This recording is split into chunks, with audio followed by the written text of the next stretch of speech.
All right, I think we're going live as we speak. We should be live as it is. Make sure that I got everything set up. Why is there an echo? Let's make sure that we are, in fact, streaming on Facebook as well. It should be. Stream setup. Please add a live description. When am I going live? I'm going live now. Stream setup dashboard. I thought I did add a description. Let's see. Go live.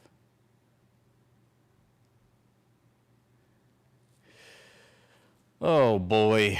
Oh boy. Hello. Hi. We're going to get started just in a second. I'm just trying to set up my Facebook. For some reason, I'm getting some... Oh, it's probably my microphone. Okay.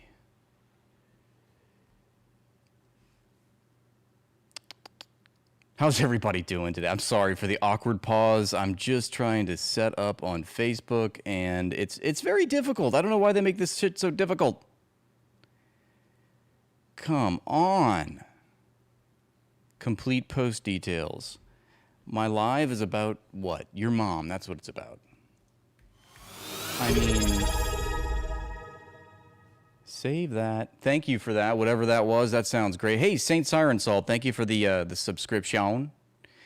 I appreciate that. This is my trusty sweater. It's not really a shirt, it's a sweater. It's refreshing. It feels nice on my leathery skin because I'm a reptile. Okay, now it says I can... No, it's still not letting me go. See, the thing is like I have to go live on OBS first, and I have to click on the Facebook, and then go live on Facebook. And I'm going to go ahead and say that I'm not very well versed on how to do that, but I'm trying to learn in real time. I appreciate your patience. I'm probably in about 10 seconds going to give up and just start my regularly scheduled broadcast. It says persistent stream key, yes, settings, dashboard, no goals, complete post details. I thought I did that. Enable. It's just not letting me click on go live. I don't know what the deal is. I'm just going to have to abandon it for now. Fuck. I failed again. Thank you, Semper Antifa. Appreciate that. 12 months going strong. That's awesome. All right, well, we'll get started. Hello, welcome, good evening, my fellow goys and gals, goys and gays. Semper Fi. What are all these sounds? I don't know what's going on. I don't know why they're not showing up. Sorry, I'm not getting the alerts.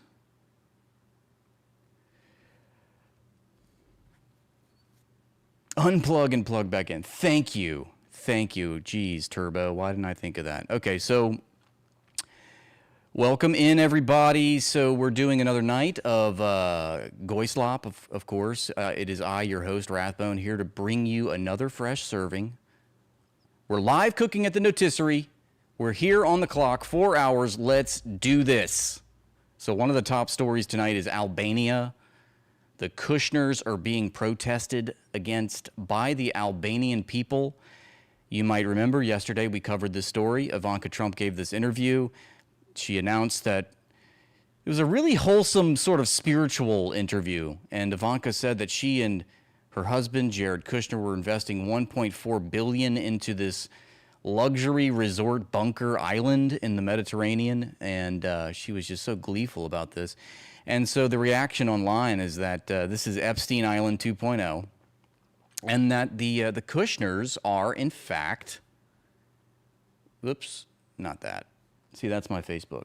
The Kushners are, in fact, let me find the tab. They're the new Epsteins. Meet the new Epsteins.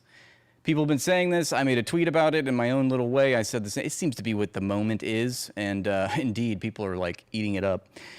But let's take a look at this story.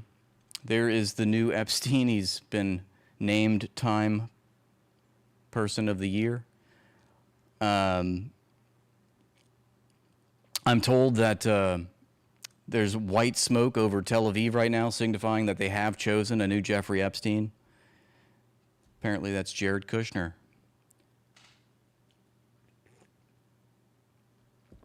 Man, that is a good cup of coffee. That is a damn good cup of coffee. Okay, so here's Jared Kushner. This is a most recent podcast, I guess he was on. I'm not sure. Maybe he was talking to investors. Who knows? It says Jared Kushner casually admitted that his friend Nat Rothschild helped him locate his new off-the-grid private island in the Mediterranean. It's a dead giveaway. I was on a vacation after we left government in the summer of 2021. We were on our friend Nat Rothschild's boat. We got picked up in Montenegro, and then we started sailing over to Corfu. And we spent a couple days in Albania.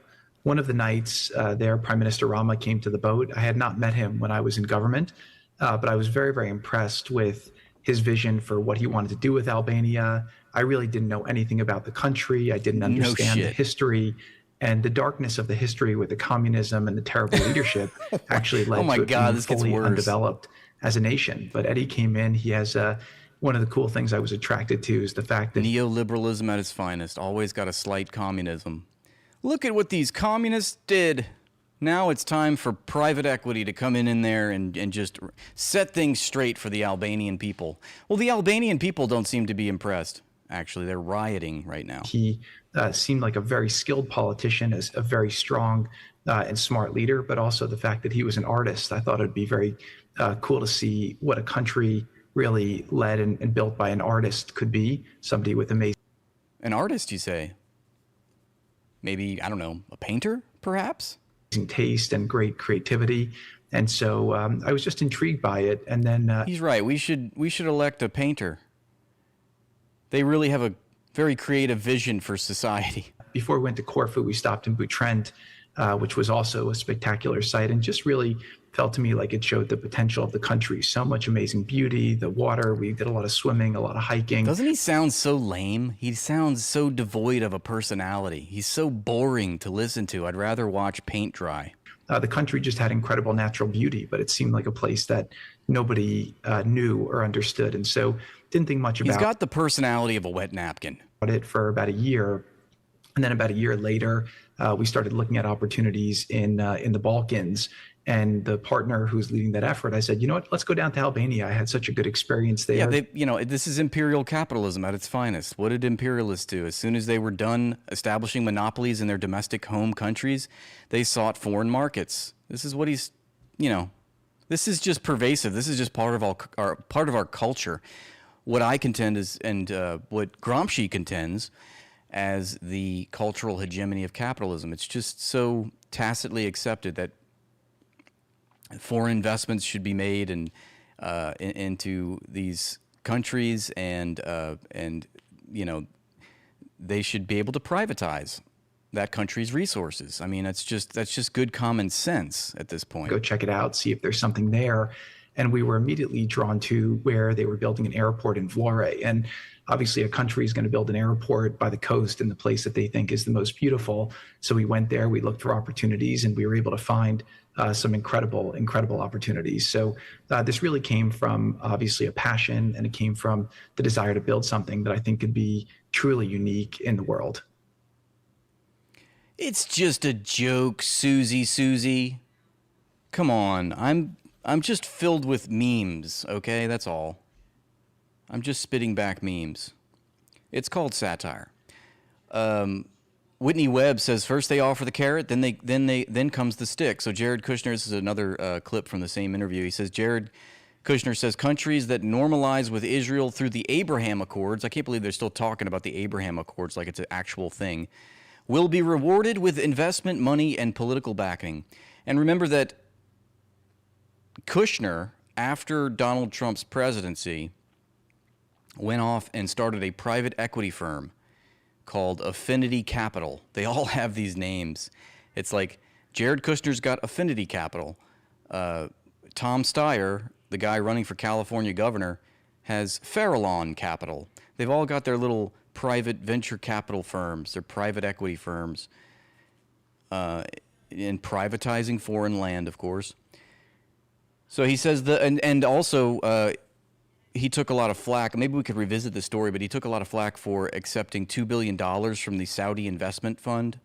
Like basically the Saudis are backing Jared Kushner to a large extent. He says new economic packages are being prepared to deepen. Let's take a look at this clip.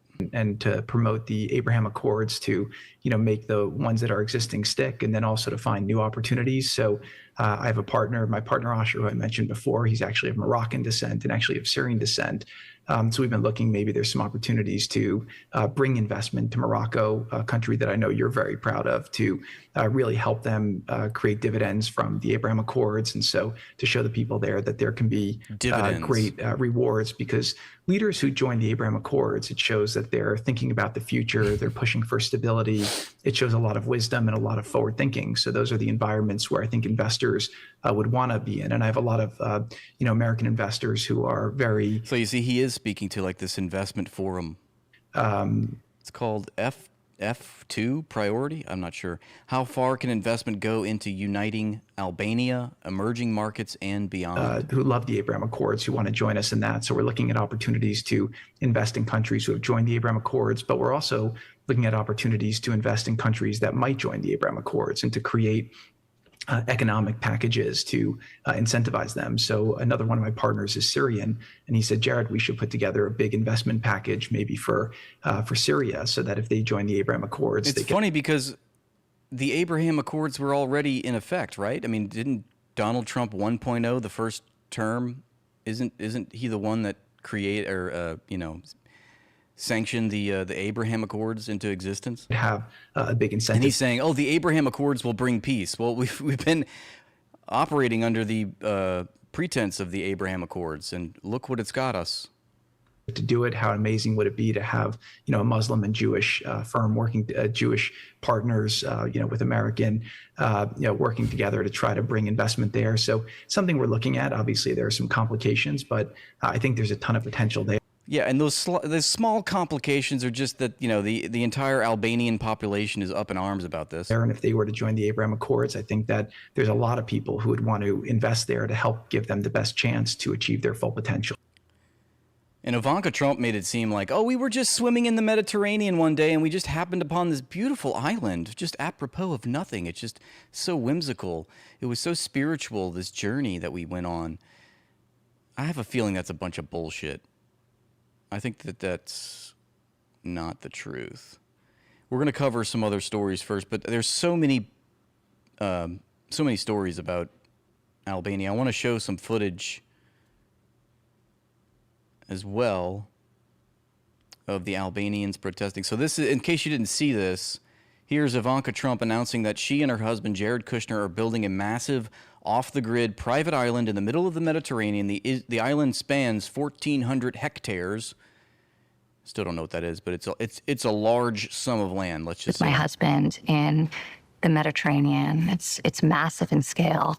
I think that's an understatement. Can you explain? Yes, it is. There's no power on this island. You're building everything from scratch. Correct. Well, it's an unbelievable, beautiful 1,400 hectare private island in the middle of the Mediterranean. We were on a friend's boat and we stopped for a swim. Effectively, that's how we found it. Oh, we swam to the islands. We went Thank God they just decided to stop for a swim. a hike, barefoot all the way up to the top, and we were just captivated. And it stayed with us ever since. And over the course of many years, we developed the opportunity to help realize its potential and transform it. Over the years, we developed an opportunity to transform this island. But with a lot of restraint and care, because the land is so beautiful that really the architecture has to be fully integrated into it, almost rise from it.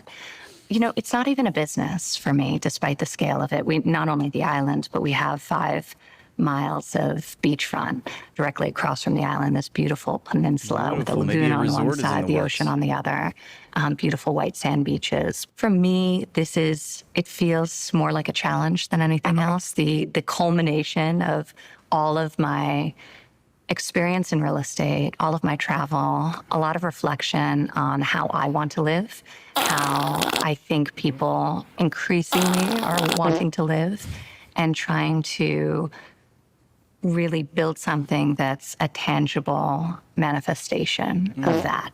That requires a lot of vision, the collaboration of some of the greatest masters that exist. So I was just there walking the land, really just trying to sort of be with it and experience it alongside. See, she's like, it was so spiritual. I was so transcended by the land. Some of the greatest living architects of our time, like true masters of their craft, people with integrity. That wasn't me, Thugbone. That was her. So absolute, like there will be no compromise. And that's something we want to create there. So we're very excited. Very excited. Anyway, so that's, everybody's making fun of. I'm working on. Everybody's making fun of them for this. In fact, somebody put it pretty succinctly. If I could find the tweet, I'm a bit scatterbrained with all these tweets, But so Parody Jeff has been commenting about it as well. Let's read what he had to say. Albania's anti-corruption prosecutors just froze Kushners' dirty assets in the $4 billion resort fraud probe. The Jewish-linked land grab on the Albanian coast is collapsing under fraud investigations and furious public protests. Speaking of which, here it is. Albania explodes into day 2 of furious mass protests against the $4 billion Kushner Jewish land grab. So I said $1.4 billion. Apparently it's $4 billion. I was off by a couple. Here's footage of Albanians protesting in the streets.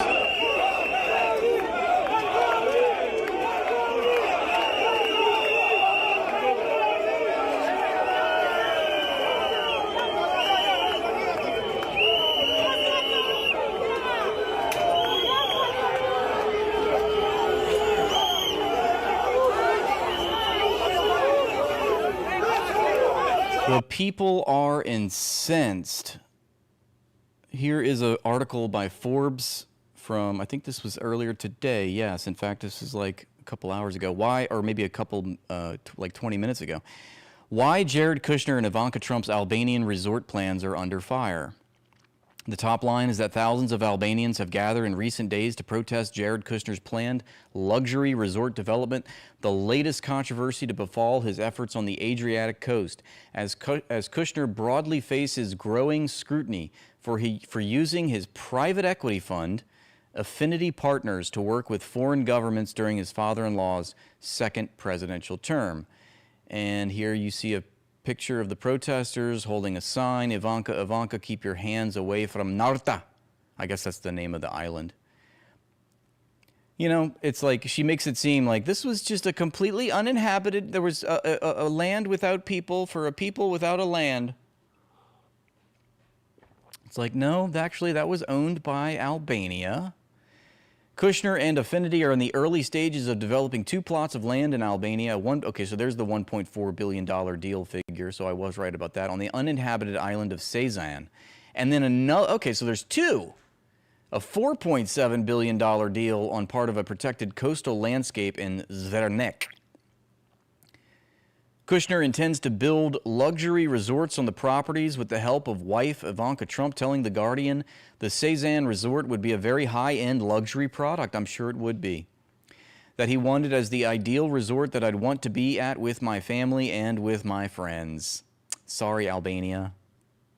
What's Kushner gonna... He has to have his little island getaway. The Albanian government gave preliminary approval to the Sazan Island plan in December of 24, shortly after President Donald Trump's re-election. They're like, oh, fuck, we gotta go through with this. Granting the project strategic investor status that allows it to get quicker government approvals. That's what happens when your daddy becomes president. That timing has raised concerns about whether the Albanian government is using the project to curry favor with the Trump admin. I think that's a safe bet, which officials deny, and comes as Kushner has controversially sought funding for Affinity from foreign governments, aka Saudi Arabia, during Trump's second term, and worked on developing other properties worldwide, including in Gaza, yes. Trump Gaza coming soon. No. Kushners' development has raised widespread environmental concerns, given the planned developments sit within an environmentally protected area, home to numerous wildlife species, with 41 environmental groups sending a letter to the Albanian government in January calling for the immediate suspension of any decisions advancing the construction. So keep up this policy of neoliberalism worldwide, because you're just angering the world community. And just like Iran has demonstrated, the people will learn and adapt and evolve and come to a point where they can competently contradict these organizations, these criminal organizations, these private equity firms. When is enough going to be enough? Albanians started protesting the new development in the spring after barbed wire and other signs of construction appeared in the area. So it's funny, this has been a story that's been ongoing, but it's not really, it hasn't received as much backlash until now. Why? Because Ivanka Trump decides, let's tell the peasants what we're up to. I'm sure they'll love it. Unrest has grown in recent days, with protesters crediting videos showing private security guards forcibly removing demonstrators. Ivanka Trump attracted scrutiny this week for touting the planned luxury development on a podcast. Trump described her and Kushner being captivated by the island after first visiting it, and described the project to host David Senra as the culmination of all my experience in real estate, all of my travel. We just watched that. So her comments have attracted ridicule from critics of the president, with Daily Show anchor Michael Costa criticizing Trump as being out of touch and commenting, and for those of you who are thinking, hey, before buying a private island, shouldn't billionaires maybe read the room? What you don't understand is the island doesn't have rooms yet. Funny joke. Anti-corruption prosecutors in Albania are investigating changes the country's government made in 2024 to laws that make it easier for tourism development to take place on environmentally protected land. You see, they make it legal first. They lay the groundwork with the legal system first and foremost. This is what like BlackRock does as well to countries like Sweden and Norway and basically in Western Europe, everywhere they can get their hands on. They get the governments to rewrite these laws to make them very beneficial for corporations, obviously, to privatize resources. They get all kinds of tax breaks, and meanwhile, the working class of that country has to pay the taxes for it.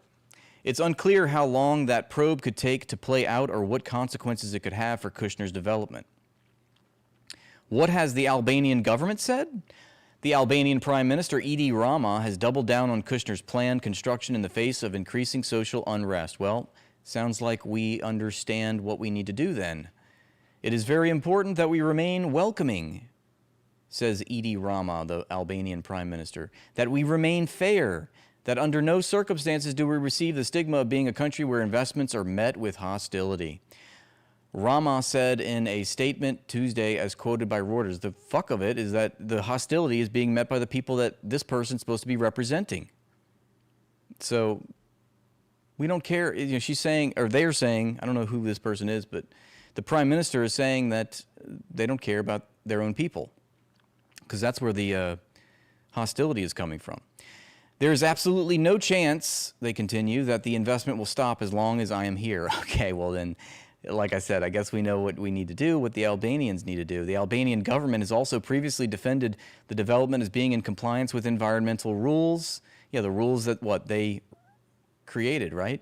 And developers have also said that they intend to move forward with the project in an environmentally conscious manner. I'm sure they investigated themselves. They're doing nothing wrong. Our focus remains on responsible stewardship, environmental enhancement, job creation, and creating long-term value for local communities. We respect the ongoing public and institutional processes. Asher Abisera, chairman of Cezanne Real Estate Development, told Reuters. The government did levy consequences against the private security companies who were alleged to have assaulted protesters, stripping 2 companies of their licenses and arresting 1 security guard. How long will Kushners' resort take to build? There's so far no projected timeline for the resorts. in Sezan or Zvernik to be completed, much like Gaza. And the projects are not far enough along for any construction to begin. There has not yet been a final plan for the resorts submitted to the Albanian government, and the projects are technically being negotiated. Under the terms of this strategic investor agreement signed in 24, Kushners' company will not be taxed for 10 years during construction of the project, but guess who will? So it's possible it could take at least that long to complete. Who else is involved? Almost all of the funding behind Kushners' affinity partners comes from abroad, says the New York Times, most notably the Middle East with government wealth funds from Saudi Arabia. We know that. That's what's bankrolling his Affinity Capital, his private equity firm. Qatar and the UAE, all supporting the investment fund. Kushner told The Guardian he was also introduced to investing in Albania through Richard Grenell, Trump's envoy for special missions. And The Guardian reported in 25 that Grenell was acting as Affinity's business broker in the region. The two were also working with Albanian businessman Castrati, that's a regrettable last name, and son Musa, as of 24, according to the NYT, and reports suggest development group ties to the Zvernik project involve a number of other investors, including Qatari entrepreneurs. Kushner said that he discovered Sezan when he stopped off the island while on a yacht owned by his good friend, Nat Rothschild. You really can't make this shit up, can you? A one-time billionaire and part of the broader Rothschild family, yeah, we know, and met with Rada on board Rothschild's boat. There's no indication the Rothschild family is more broadly involved with the project, however. The controversy over the Albanian development comes after Kushner previously also planned to develop a Trump-branded property in Belgrade, Serbia. He ended up backing out of the project in 25, however, after 4 high-ranking government officials were charged with abuse of power and forgery in conjunction with the project. And, you know, his father was a criminal as well. Officials have denied any impropriety, and Affinity said it ended its work on the development because meaningful projects should unite rather than divide, and out of respect for the people of Serbia and the city of Belgrade. Okay, so that's the Forbes article about the controversy. Russell Dobular says, I keep telling all the communists this. You guys want to talk theory to people while their eyes glaze over. Gets you nowhere. It's kind of true. Your best pitch is just to show them this video and then explain that if you get your way, you'll have her and everyone like her picking fruit for 10 years before assigning them to a waste treatment plant. I can stand behind that platform for sure. Let's see if I can find any more posts about it before we move on. We saw that. Okay, this is probably pretty good. It's James Lee, so we know it's going to be pretty based. James says it's happening. Citizens are now being spied on. Oh, wait, this is not to do with that. There was another one where he talked about, we'll come back to that. I know what's going to happen. I'm not going to be able to find it, but let me just do a quick search and see, because there was one other post about it that I wanted to share with you. Here it is. So Ivanka and Jared are not building a luxury resort like they claim. They are building a bunker, says James Lee. The remote island they scouted, or is it scouted? I don't think scouted is a word, but okay. They scouted in Albania, just so happens to be a top-secret Cold War military base. Wow, with thousands of miles of underground tunnels. Nothing to see here. They didn't tell us that part, did they? Wow. Let's take a look at this. Well. Turns out that Ivanka Trump and Jared Kushner aren't just buying a private island to build a luxury resort. Sazan Island is Albania's largest island and is strategically located, once an isolated top-secret Cold War military base featuring thousands of bunkers and miles of... The Jews, they love their tunnels. What can we say? Tunnels. Now, why in the world would our United States Special Envoy for Peace Missions need an island with all of that? So when Ivanka said this, the opportunity to help realize its potential and transform it, but with a lot of restraint and care, because the land is so beautiful that really the architecture has to be fully integrated into it, almost rise from it. that's such a sweet story about preserving the beautiful land and the nature and building the architecture around that. But I wonder if you're building the architecture around something else. It's important I'm to not sure if his father was pardoned by Trump, but I would believe it. Did Jared Kushner's father need to be pardoned?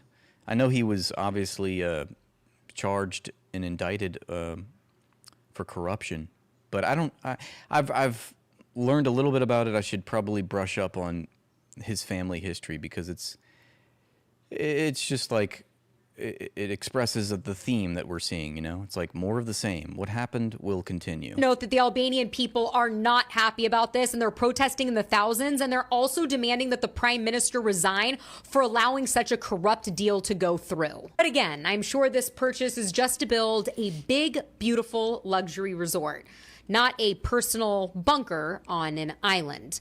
As always, I want to hear what you think. And also think about that, you know, Peter Thiel is relocating his family to Argentina. It seems like, you know, a lot of them have these little escape hatches, right, out of the country after all of their neoliberal policies that they've employed to exploit everyone, including the domestic population here in the States. Once those effects are fully felt, they need somewhere to hide, right? They need to be well insulated. These people don't drive down our roads. They don't live in our neighborhoods. They don't send their kids to our schools. You know, they might as well be living on a different fucking planet. Jared Kushner says countries that normalize with Israel through the Abraham Accords will be rewarded with investment money and political backing. He says new economic packages are being prepared to deepen normalization and pull more countries into the accords while highlighting Morocco as a model and Syria as a possible next target. So the Abraham Accords are supposedly, you know, meant for the normalization of the Israeli state. I mean, every Arab state is supposed to normalize their ties with Israel, basically sanctifying the occupation, sanctifying all of their crimes, doing business with them as they commit war crimes, and they're trying to rope in more countries. But what's crazy about this is that we started a war against Iran. Iran started targeting all the Abraham Accord countries who were housing U.S. military bases, and these Gulf states now have learned that the United States cannot protect them. So what incentive do they have as the power shifts? It moves further east to China and to Iran and to Russia. What incentive do the Gulf state countries have, or what assurances do they have that the United States will protect them? They've demonstrated that they can't. We can't. We can't protect the Gulf states. So the Abraham Accords are completely null. Would you agree with that? Kushner openly frames alignment with Israel as a gateway to wealth, status, and foreign investment. Exactly right. Okay, I guess those are all my posts about that so far, but that's a developing story. We'll be returning to it.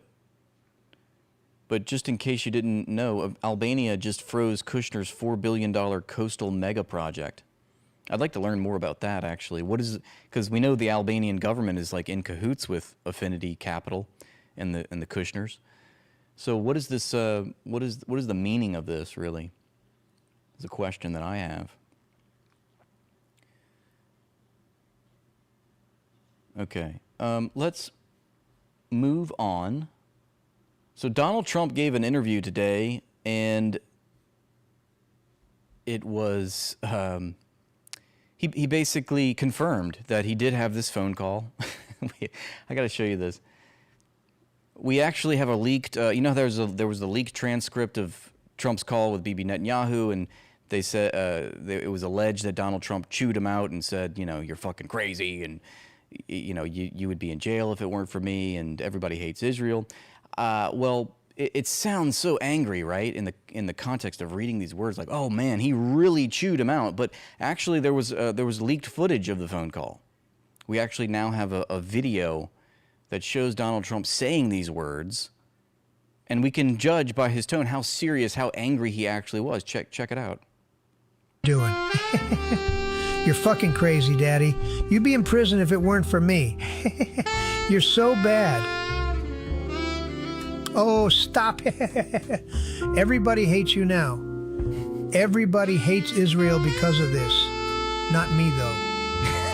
What am I wearing? The usual. Until I have to shower. I'll FaceTime you then. Melania's reading a book called Married to the Devil. What the fuck are you doing? You're fucking crazy, Daddy. You're fucking crazy, Daddy. They left that part out, didn't they? All right, but let's hear from Donald Trump's, just hear it from the horse's tits himself. Parts of it? We will. Yeah. You have to. It's incredible. I'll tell you what's happening. The UFC is having a big fight on June 14th, and it's going to be a great event. Everybody wants to come. Teddy Roosevelt actually fought himself. Are you planning to get into the cage? We'll have to think about that. That sounds like not a good idea. I don't think the First Lady would be thrilled, or the Secret Service. It'll be very exciting. June 14th. And you're flying out to the G7 that night. Then right after that, I leave for the G7. Wow. So I'm an active president. You are. As opposed to some He of looks our like other he's presidents. he looks like a drowsy president. His eyes can't even stay open. How are you going? Because there's an enormous amount of stress on you since the last time I talked to you. Yeah. You have every problem in the world weighing down on you, and you've been very active with Maduro, with Iran, trying to sort Ukraine out, the economy, energy. Hello, Saeed. Welcome in. Good evening. Good morning.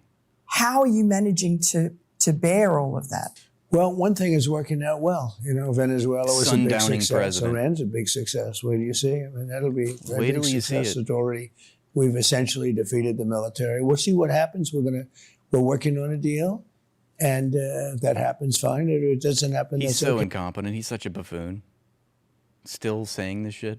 too. We'll do it the other way. But the economy is unbelievable. Mr. President, I think you need a nap. Look at him. Look at this guy. He's death warmed over. My goodness. Lawrence Wilkerson brought up a great point. He says that presidents shouldn't be serving if they're older than 75. We just hit another stock This market guy's 80-something years old right now. high today, all-time high. He'll be at the Goy 7, that's right. 71 times. Like in a the good short boy. period that I've been here for the second term, 71 times we've been at a new high. And whether we like it or not, that is a big indicator of where we got people, 401ks are all high. They're all setting records. What about people who don't have I think you're high right now, Mr. President. 401ks and they're worried about gas or groceries? We hear Well, about see, that I a lot. inherited very high prices when I came in. I inherited Here the we highest go. inflation in the history of our country. You know, Biden had Here we go. Here we go. It's time to shit on Biden again. 10% inflation. And I inherited that. And we have it I'm way pretty sure that's a lie. It was like 4% inflation, but go off. down. And then I said, I did have to say, we have to do something about Iran because regardless of how well we're doing, we can't let them have a nuclear weapon. Well, guess what? They do have a nuclear weapon. Isn't that so ironic? And we, Don't you think? they've already agreed they're not going to have a nuclear weapon. Have they? Oh, yeah, they've agreed to that. I mean, now they can change their mind, but that was one of the things they had to agree. They've agreed to that. That was the They've big. always agreed to not having a nuclear weapon. I mean, going back forever, because they have a religious mandate that killing innocent civilians is against their religion. Can you believe that? How crazy is that? It's like you have the Jewish state killing innocent civilians in perpetuity because of their religion, and then you have Iran not killing innocent civilians because of their religion, and they're going up against this savage, barbaric society, and they're like, fuck it, we can't even practice our religious principles to the world because we're dealing with fucking demons. Okay, I guess we're just gonna have to get rid of this fatwa that says that we can't have a nuclear weapon.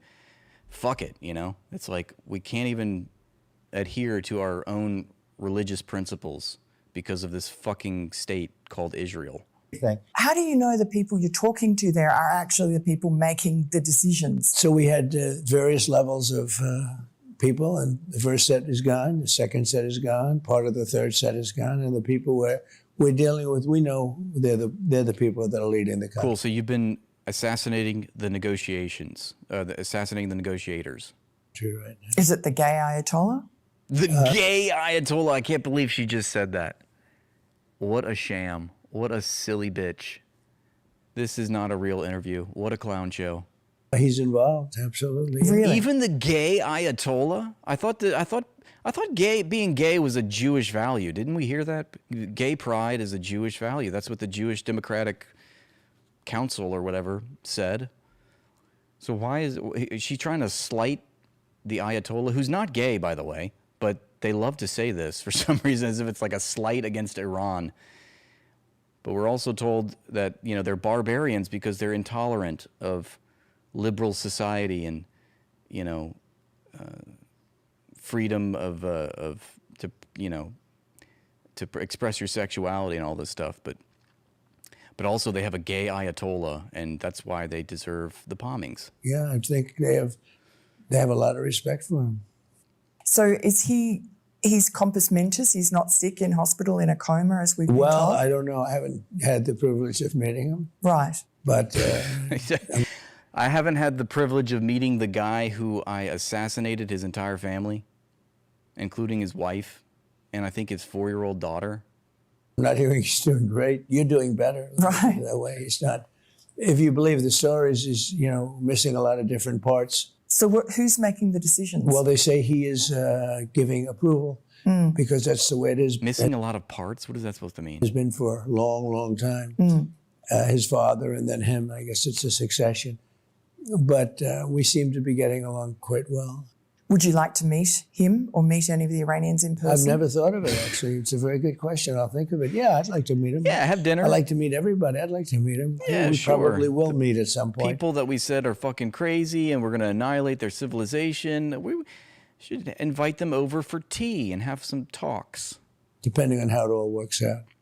And how do you see the economy, Iran, by, say, Labor Day, September 7? Where's our country going to be? I think we're going to be in very good shape. We're in good shape right now. We have the blockade. We're going to go from good to very good. Which is amazing. Our Navy is great. Our military. We have the strongest military in the world. I built the military on my first term. And I'm using it during my second term. I didn't think I'd be using it this much. But we had a big success in Venezuela. That was over in one day. We have a great relationship with the people in Venezuela. The oil companies are moving in now with us. And that's been tremendous. That's been a tremendous success, even from the economic standpoint, the oil standpoint. But that was essentially much less than a one-day war and a great success. And we're having a very great success in Iran militarily. So you think the blockade will still be in place by Labor Day? I don't know. I mean, I think it could be, but I think it's unlikely. I think that we'll have it. I think this will resolve itself. I'm told that Donald Trump, whenever he tells a lie, he lets out a little dry fart. Fairly quickly. The media is almost universally saying, Iran's got you in a corner, that the Hormuz Strait is a big problem, that's their trump card. What do you say to that? Well, they know that it's fake news, just fake news. And most people, I mean, the professionals, the ones that aren't just jaded and sick, they're mentally ill or Trump derangement syndrome. Let's put it this way. Iran has no Navy. They have no Air Force. They have very few soldiers. They have no leadership. The leadership, the original leadership is wiped out. As I said, the second leadership is wiped out.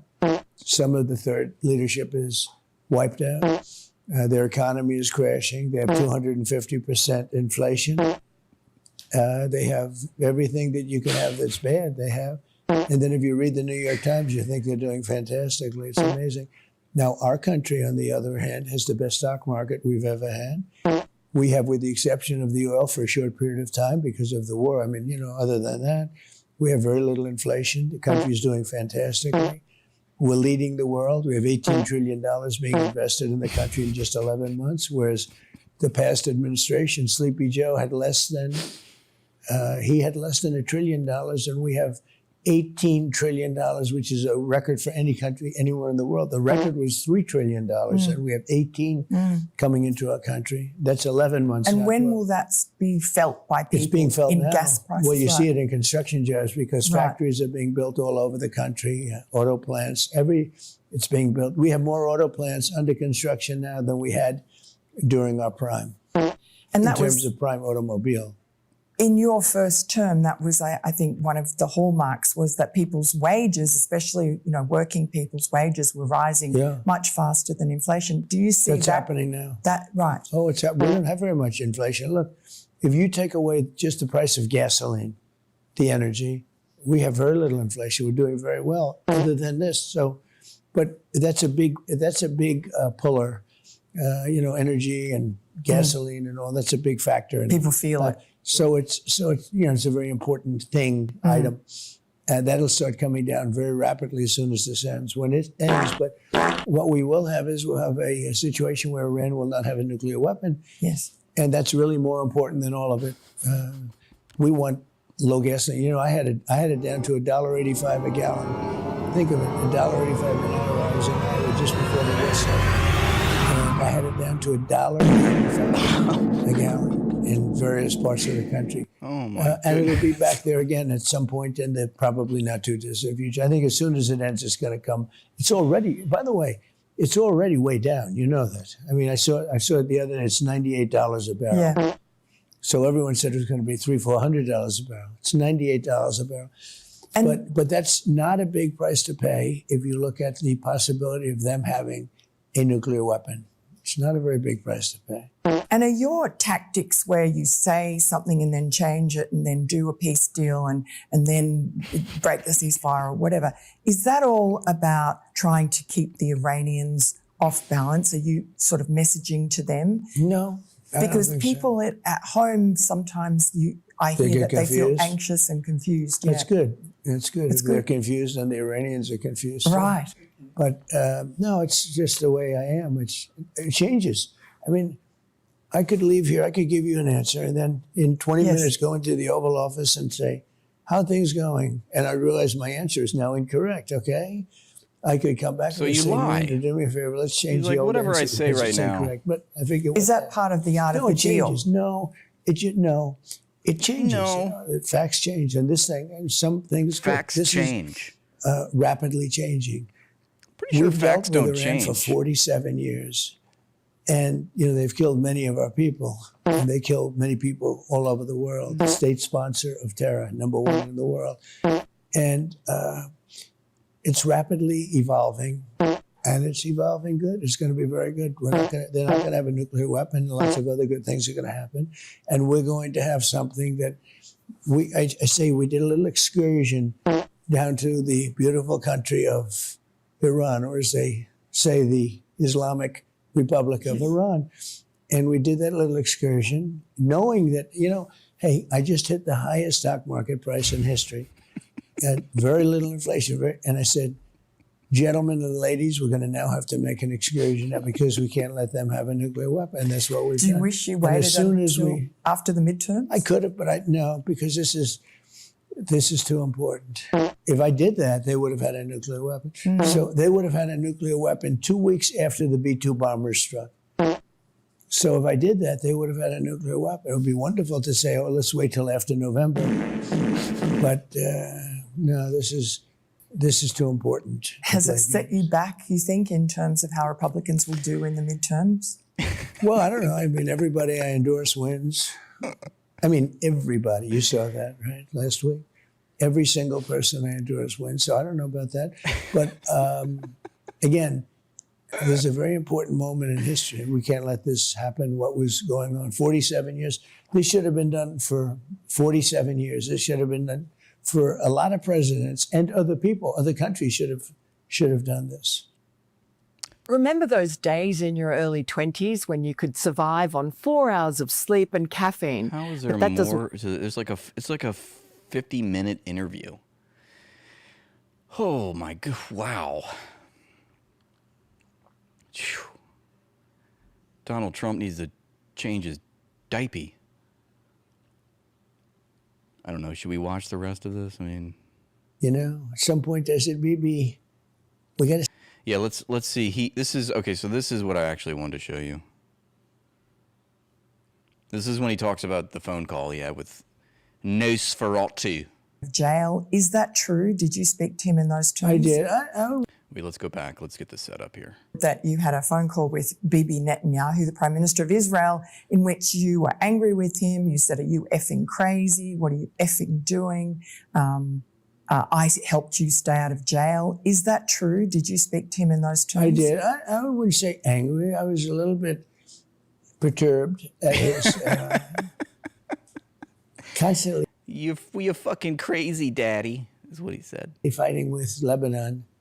You know, at some point I said, Bibi, we got to stop this. We got to stop it. We gotta stop this. But I have a very good relationship. We've done well together. He always says, we could never have done it, but everybody knows that we could have never done it without the United States. But I've worked very well together. I like Bibi a lot, and I've worked very well with him. We had I'm a wartime president. He's a wartime prime minister. Respectfully, very important part of the world, and I think we've done very well. We've gotten along very well together. What do you say to people who claim that Bibi Netanyahu tricked you into going into Iran? Well, they're just, the enemy. They're just, the Democrats, DUM.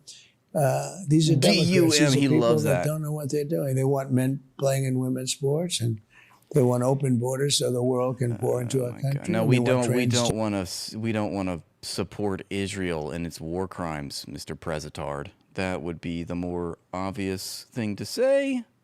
If you want to speak on behalf of the American people, hello.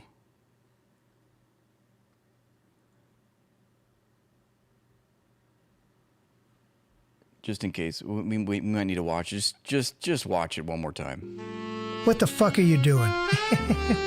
You're fucking crazy, Daddy. You'd be in prison if it weren't for me. You're so bad. Oh, stop it. I like how he's got the golden pager in his hand. Everybody hates you now. Everybody hates Israel because of this. Not me, though. What am I wearing? The usual. Until I have to shower. Until I'll I have to FaceTime shower. you then. So that seems to be more accurate as to how the call transpired. It's still, I think, I was listening to Dr. Morandi earlier, and he was talking about this phone call, and he made a good point, because a lot of people are saying this is just, why was this transcript leaked? Like, why? And then why is Donald Trump giving an interview the day after, confirming it? Why did he do this podcast? Obviously, he knows what everyone's talking about, this phone call. And Morandi wagered that this was a way to hurt Netanyahu, who's already embroiled in so much controversy, deeply unliked, facing an election loss later this year. So it doesn't really look good for Netanyahu, and I would agree with that. So it begs the question: did the Trump advisors release this transcript as a way to damage Netanyahu politically? Could be something to that. There could also be, the other reason, which is, hey, look, we're actually sticking it to Netanyahu. See, Trump is actually in charge. Could be for both of those reasons.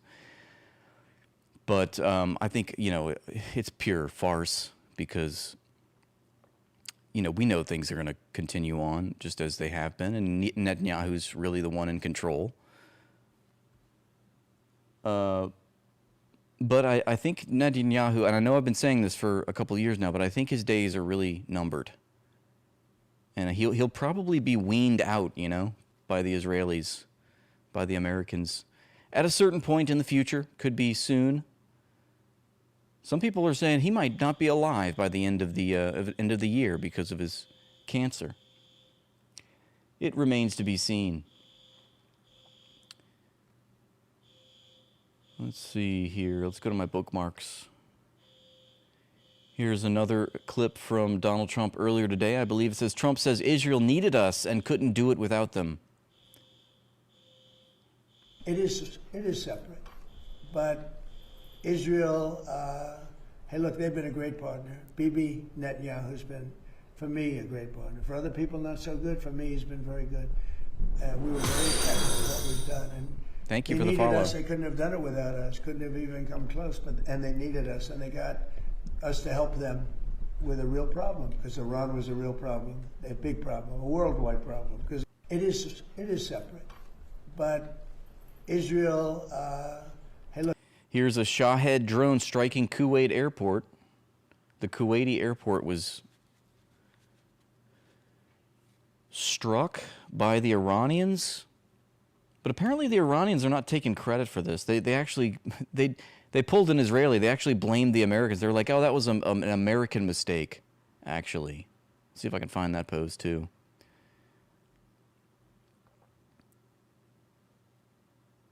This post kind of gutted me. I was like, damn, I feel attacked. Elon Mitzrahi says, you have to give it to American lefties.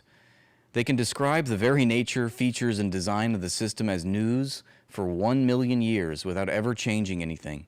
They live to opine and perform, and that's all they'll ever do. And he's responding to a More Perfect Union post that says, U.S. households in the top 1% gained over 100 times more wealth than the median household since 1989 per Oxfam. Let's keep going. This is a clip of the Iranian army releasing footage of a missile launch towards the U.S. Army Command and Control Center in the Gulf of Oman. Here's some missile porn for you. Apparently there's no sound. And away they go. And away Squishmallow goes, gifting a Tier 1 subscription to a Flying Spaghetti. Thank you so much, Squishmallow. You're so based. Thanks for supporting the stream. Confirmed. Trump said everybody hates Israel. That's true. Yeah. Look, everywhere Israel goes, people run away. We want nothing to do with you. Duopoly Destroyer says, so we're just going to say it was an act like we all knew it was. Got it. Here is a post from Hotspot. Apparently Netanyahu also gave an interview today. They're doing damage control maybe for this phone call. I'm not sure. CNBC, Trump called you fucking crazy. How did you react? Netanyahu, sometimes as in the best of families, we have these tactical disagreements. We always find a way to work them out. So he's feeling the heat. He's like, shit, I got to do an interview now. I got to get in front of this. This is good. He's squirming. We always have to find a way to work them out, he says. We can disagree in the morning, and we have a common action by the evening. Thousands, well, a lot of them. Wow, he sounds terrible. I think this is a crisis. You should be in some other conversations. But we've always found a way. We have so many agreements. We agree on the main things. We want to get Iran, the nuclear program in Iran, finished. We want to make sure that Iran doesn't pose a threat to Israel, to the Middle East, to America, that it doesn't develop nuclear weapons and the means to deliver them, not only to Israel and to every capital in Europe, but to every city in the United States. That's our common goal. That's what we set out to do. And to expand the circle of peace, as the President and I did in the Abraham Accords. The circle together. of peace. So we have common goals. Sometimes we have, as in the best of families, you have these tactical disagreements. We always find a way to work them out. And we do so. Don't worry. Friends. We can disagree in the morning. Don't worry, Israelis. I'm fully in control here. Thank you, Boop on the nose. I appreciate that, Boop, of 5 gifts, Rathbone gift memberships to the stream. That is awesome, because every time you gift memberships, the community grows, and we need more noticers. So thank you for recruiting 5 more. Appreciate that. And by the afternoon, we have common action. So I was going to say, has your relationship at all shifted with him? No. This has been a great relationship, because he's been the greatest friend that Israel has ever had in the White House, and he respects me. I respect him. We always find a way to work out our differences. So that's pretty revealing, right? Both of them give interviews the day after this bombshell leaked transcript report. Yeah. Let's talk about the call that you had with him. Here's 1 Arab versus 10 Zionists. Let's see how they do. Come over here. I'll crack your head. What you say? What you say, nigga? Come here. Come here, nigga. Yeah. Free Palestine, pussy. You fat fuck. Oh, fuck you. I'll fuck all you niggas up, you heard? Come over here. Oh, shit. Look at that. Running away. It's funny when it's not an elderly woman or a child. They tend to go the opposite direction, don't they?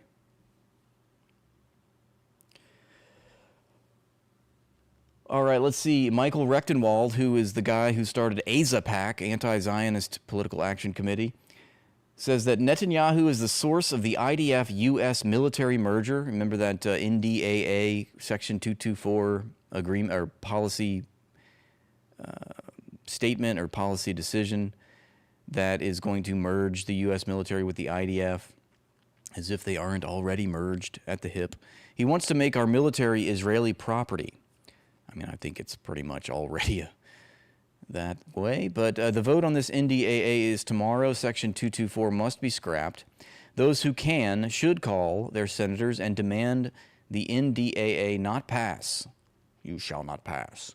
With this provision, or our sovereignty is officially gone. It's a bit of a liberal cope. I think our sovereignty has been gone.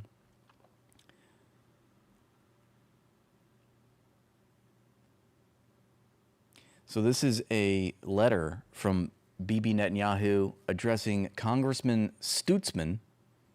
It's written on June 1st. It says, I was glad to receive your proposal, congressional resolution endorsing my plan. See that? Highlighted, my plan? To shift the framework for U.S.-Israel defense cooperation from aid to partnership. This is also kind of contradictory to Netanyahu's statements, who says we don't need America anymore. We're weaning ourselves off of American support. So that's interesting. As I said in our meeting in Jerusalem on May 27th, Israel deeply appreciates the financial component of the military aid the United States has generously provided us over the years. The time has now arrived for us to move from aid recipient to partner. So he says one thing in the public eye, and then he's writing letters saying a completely different thing to congressmen. He says, I'm heartened by your enthusiastic support for our plan to develop a new memorandum of understanding with the U.S. government that will draw down U.S. financial military assistance over the next decade and replace it with what you refer to as a new framework of joint defense cooperation, co-development, co-production, and mutual investment in areas including advanced missile defense, artificial intelligence, unmanned systems, cybersecurity, and next-generation military platforms. So again, we're supposed to believe two separate things as being true, two completely opposite things as being true at the same time. On one hand, we're supposed to believe that Netanyahu is trying to wean off of U.S. financial military assistance over the next decade. But, you know, in light of that, they're replacing it with this whole other infrastructure and framework that seems way more terrifying than what has already been terrifying. He says, I also appreciate your commitment to fighting the scourge of anti-Semitism in the United States and around the world. If there wasn't the scourge of anti-Semitism, I mean, would Israelis even exist? They need that, you know? That's part of their identity. If a Jew is in the forest and he's not crying about the hologram, I mean, does he even exist? Look at this. This is Kuwait Airport after the Iranian attack on an American military base. Everyone suffers when they support Israel. You see what happens? You see what happens when you fuck a stranger in the ass. Thank you, Estrella. I appreciate that super chat.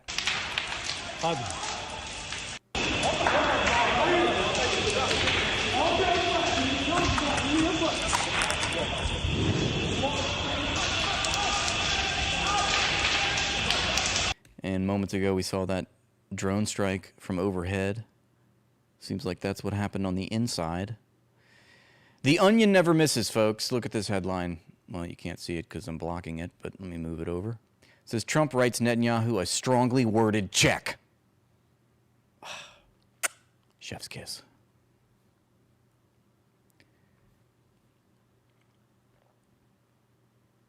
This is the tweet I was trying to find. This is from JP Sears concerning the Ivanka Trump podcast. He's like quoting her. He's like, this is what she's really saying. You know what we need? Another one of those islands. I should probably announce this to the peasants and they'll be excited to hear about it. Says the daughter of an Epstein pedo protector. Boom. Roasted. Holy crap. Trump is floating the idea of keeping the UFC arena on the White House permanently after the June 14th fight setup. He even compared it to the Eiffel Tower in France, suggesting it could stay up like a national landmark. Look at this thing.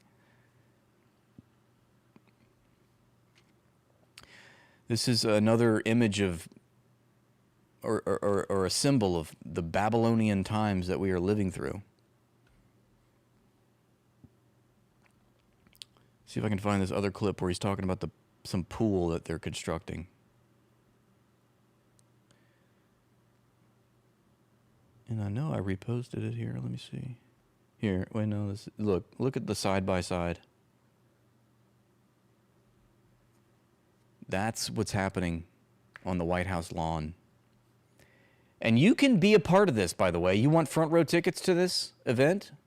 That'll be $1.5 million. I'm not kidding.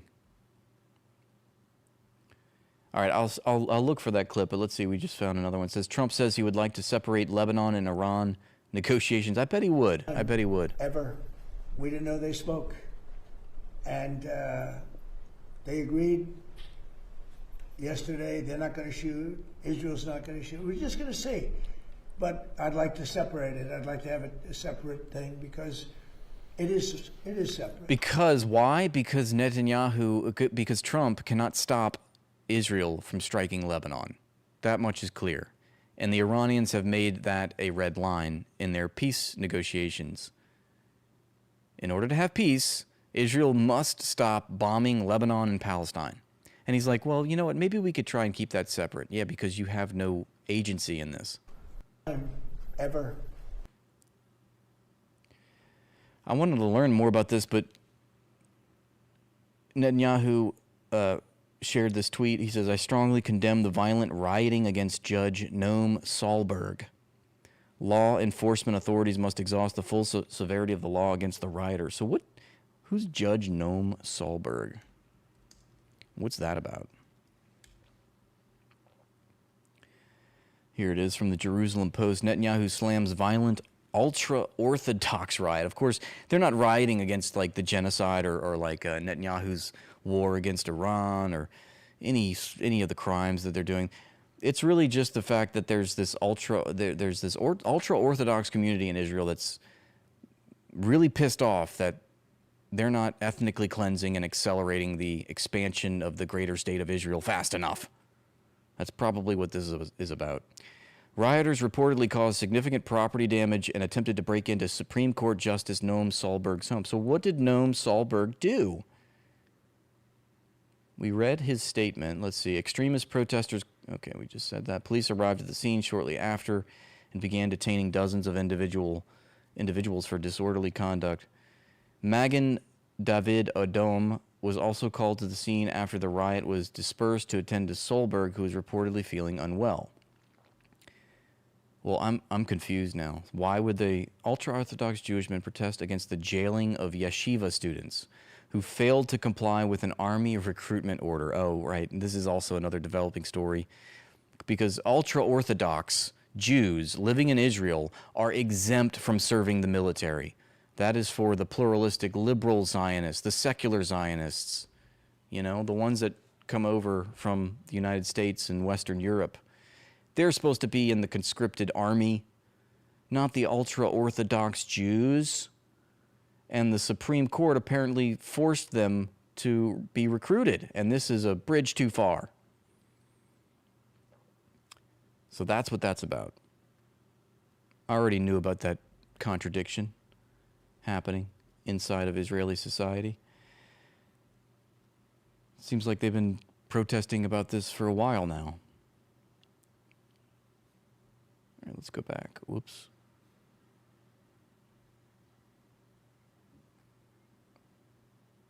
Okay. Covered that. We're going to switch to the Discord in just a second. I just want to make sure we got all of our posts here that I've reposted. Here's another one. Israeli diplomat Walid Gadban got humiliated and silenced at the UN in Geneva, couldn't even finish his speech as people shut him down completely. Jews are melting down because the world is done listening to their lies. That we Habu.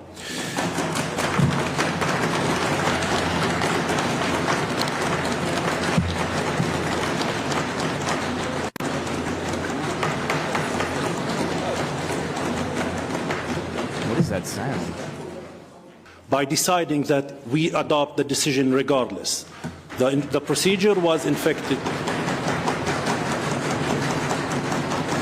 What are they doing? Are they like stomping their feet or something? It's like they're not, they should be shouting, right? Undone in a way that should not be impeached. This is like another Holocaust. Oh, they're wrapping their hands on the desk, I think. That's what's happening. It's another hologram. I know, I couldn't agree more. Why can't we leave them alone? They just want to live in peace. They just wanted to dance. I know. Love it.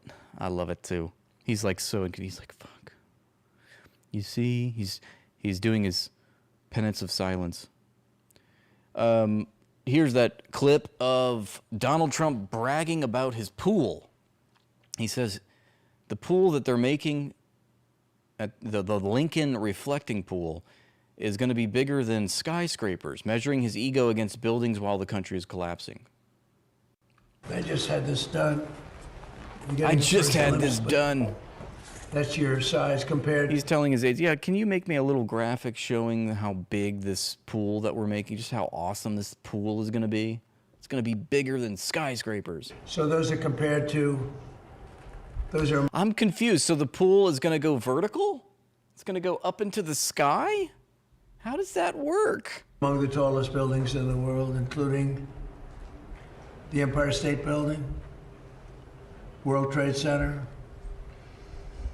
Sears Tower, Chicago.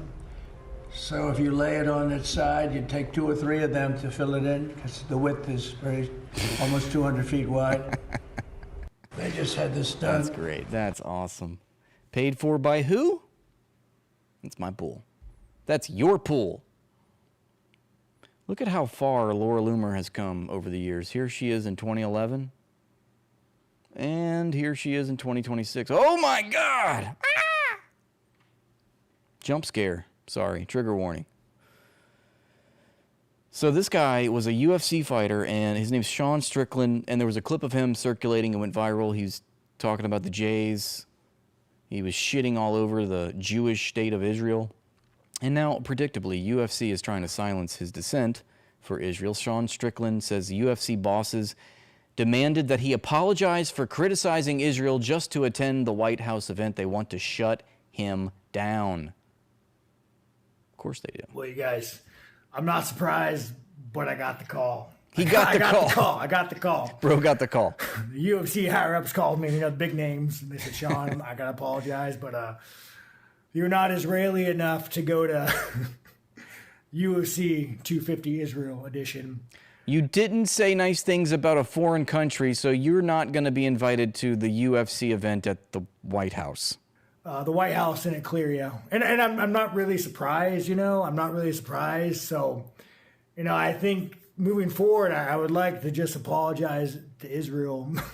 I'd like to say I'm sorry, I'd like to apologize to Trump. Yeah, he really wants to go to this event. Please. I'm Israeli enough for you guys. Like, for instance, whenever the list disappeared and Trump goes out there and says to everybody that he can't really go into it because people that by association will get prosecuted and their names will be tarnished. I want to apologize because I don't want them to be prosecuted.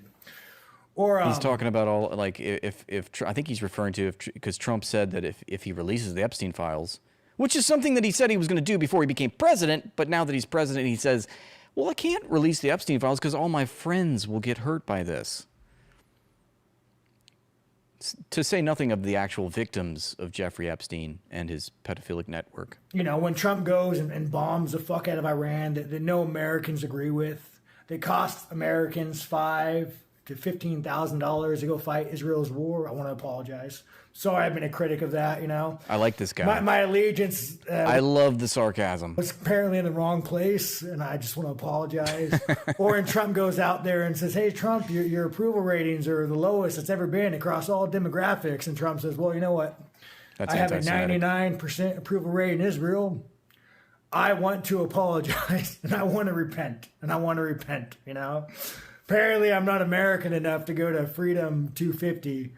But I still got my ticket, so maybe we'll just go. I'll bring the bell, and we'll just stand outside the gate, and we'll just let them know what we really think about Trump and Israel. You know, It's fine, Sean. Just don't forget to read the Talmud, swing about 5 chickens, and you will be forgiven by Baal. Look at this crowd. Albania is on fire right now. Over 300,000 people shutting down the capital. See, I thought it was just a couple thousand. This says over 300,000 people in the streets shutting down the capital. They refuse to hand their land to Jewish billionaires. 100,000 like he's saying, but it's a sizable crowd. well, you guys. Okay, let me see. I think that might be all of my reposts. Let's see, this is from Blakely, because obviously, you know, there's a bunch of primaries yesterday. Voter turnout is abysmal in this country, she says. Let's see what she has to say. This is a good point, and something that's unfortunately left out of the conversation a lot on the left is the responsibility actually that the voters have. You hear a lot of people on the left, understandably, talking about voter disenfranchisement, voter suppression, gerrymandering, all of those things, and those things are true, but multiple things can be true at the same time. We also have a joke of a voter turnout rate in this country. I hear people say a lot, and they're right, that like, we're not going to vote our way out of this. Totally get that, agree. However, voting to me is the bare minimum responsibility that you have as a citizen in this country, and you're not even doing that. California has roughly 23 million registered voters, but only about 5 turned out. Now, I understand there are huge It's just an indictment of the system, right? People are disenfranchised. They're disenchanted. They're demoralized by this broken system. Why waste your time? You know, I completely empathize with that. I'm one of those people. ballot state, they're going to keep coming. So this number is going to go up, but that's still incredibly low. If you have the right to vote, you have the responsibility to vote, and you absolutely should be voting. Like 5 million out of 23 million, this is ridiculous. Again, I don't need anybody to come in here and bean soup the shit out of this and be like, what about people who can't? What about disabled folks? Bean soup? I never heard that metaphor. That's pretty good. What does that mean? We understand that. But 5 million out of 23 million voters? No. Some of you need to acknowledge that there is an apathy problem. We rightfully complain about how corrupt our system is. Understandably, yes, it's fucking corrupt. Yes, it is. But the problem is, like, you know, when you vote, you lend credibility to the system. You kind of, you know, you're kind of consenting to the system. You agree that the system is corrupt, so, you know, why give it any credibility by voting into it would be what I would say. Bare minimum to push back against that, along with all the other activism that you engage in, is to vote for the people that aren't that fucking corrupt. And you ain't. Instead, you're ceding it to Spencer Pratt. Yep. Let's see. Butch Ware has some words about this too. Obviously, he's, you know, that he got bamboozled by the Democrats, pushed off the ballot. He won't be the next governor of California. He's got some words about it. He says, for all the progressives, black folks, Muslims, and others that knew better, but gave individual or institutional endorsements to the Zionist billionaire prison profiteer, I hope the check cleared. And I hope your integrity and credibility were worth it. The thing about voting your values is that win or lose, you never lose. I couldn't agree more.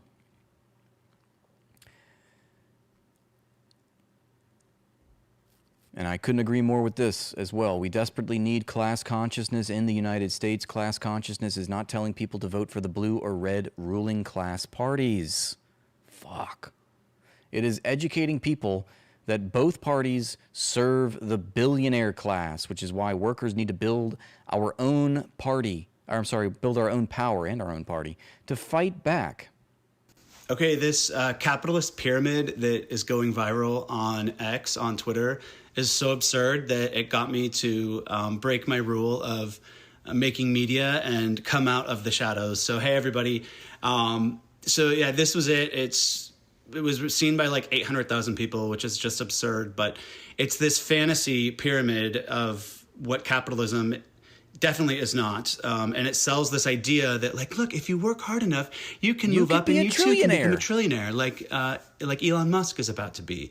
And it's such a lie, and it is not the reality or the lived experience of all of us. But again, that's how the system stays intact, because it sells this meritocracy dream, this American dream that if you work hard, you can move up the pyramid, which is, most of us now realize, has certainly become an American nightmare, with 70% of Americans now struggling to afford. Or like George Carlin says, they call it the American dream because you have to be asleep to believe it. Food, housing, and healthcare. But so I wanted to share the actual pyramid. There it is. A lot of people don't know this, but this is a real piece of history. This was published in 1911. It was published by the International Workers of the World in a socialist publication in 1911. And if you can see the whole... Yeah, look, right at the bottom. We work for all, we feed all. Then the bourgeoisie is like, we eat for you. Then you've got the domestic, the armed security guards for the capitalist dictatorship. We shoot at you. Then you've got the priests and the clerics saying, we fool you. Then you've got the international finance capitalists saying, we rule you. The whole idea is, here's us, we work for all at the very bottom. I don't know if you can see my fingers. There we go. Here's the working class, and we hold up the entire pyramid here at the bottom. And above us is the bourgeoisie, who... The base is most essential, right? Both parties and the government serve. And then above them is the police, and they are really the protectors of the system, and they prevent any uprisings. That's right. They're here to protect and serve the property rights of the rich, okay? Or, keep... That's what a police force does in a capitalist system. Everyone in line and keep us obedient. And then above them, you'll see it says, we fool you. That's the media. To keep everyone obedient and to keep everyone locked in the very system that's rigged against us. And then above them is the two ruling class parties. It says, we rule you. And they do. They rule us, but then they rule and serve the billionaire class, who sits at the very top of the pyramid. Yep, there it is. If you don't know, now you know.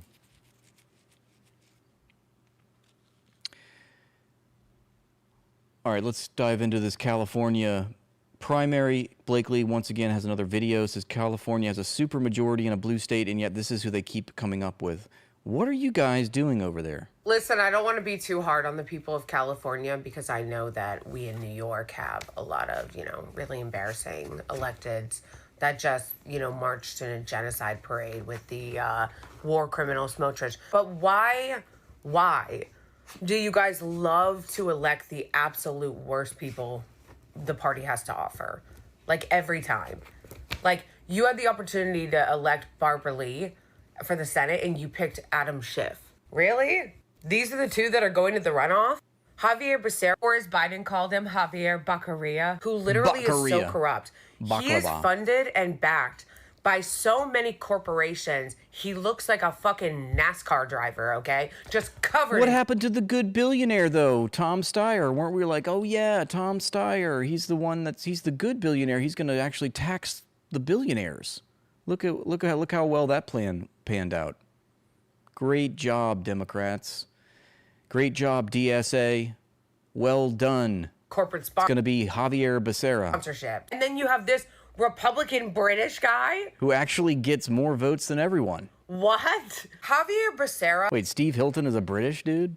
is basically just like a blank canvas powered by every single He's 20 corporations in a trench coat. corporation and special interest you can think of. But then you guys will complain about PG&E and Chevron and Big Pharma and healthcare while voting for a guy who is actively funded by all of them There and you is go. going to do exactly There what you they go. say. There you go. But why though? Why? Spencer Pratt, seriously, LA? What is We're so cooked. happening? Yeah, fuck the DSA. Those Democrats, socialists. There's a great clip I want to share with you guys of a Black Panther calling out the DSA, being like, fuck these people. Where is that? I thought I bookmarked it. Look here, advice from self-made billionaires. Bill Gates says, Bill Gates says, it helps if your mom sits on the board as the CEO of IBM. These are all real, like, billionaire backstories. Jeff Bezos says, try getting adopted by someone who works a decade with ExxonMobil. Warren Buffett says, diversify. My daddy was a politician and a wealthy investor. Elon Musk says, you need that next big idea. Try using father's emerald mine money to pay someone else to come up with it. Boom.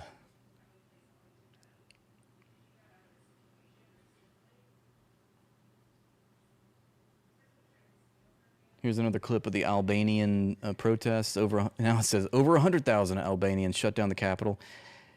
I feel like Parody Jeff might be cooking those numbers. If he said it was thousands, then he said it was 300,000. Now he's saying it's 100,000. I'm confused. It does look like a lot of people, but it doesn't look like 100,000. Trump and Kushner are selling off the Albanian coastline to Jewish billionaires and Israeli military projects. Sean King says, look at this. The whole world does not want these Zionist pedophiles anywhere near their land.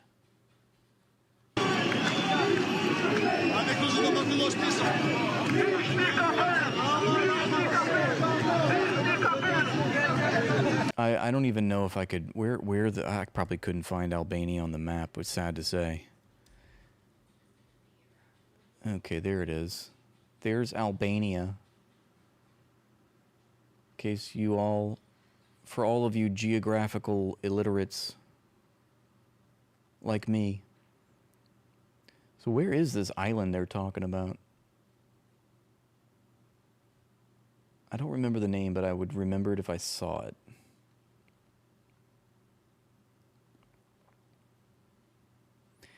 One of these islands is the one.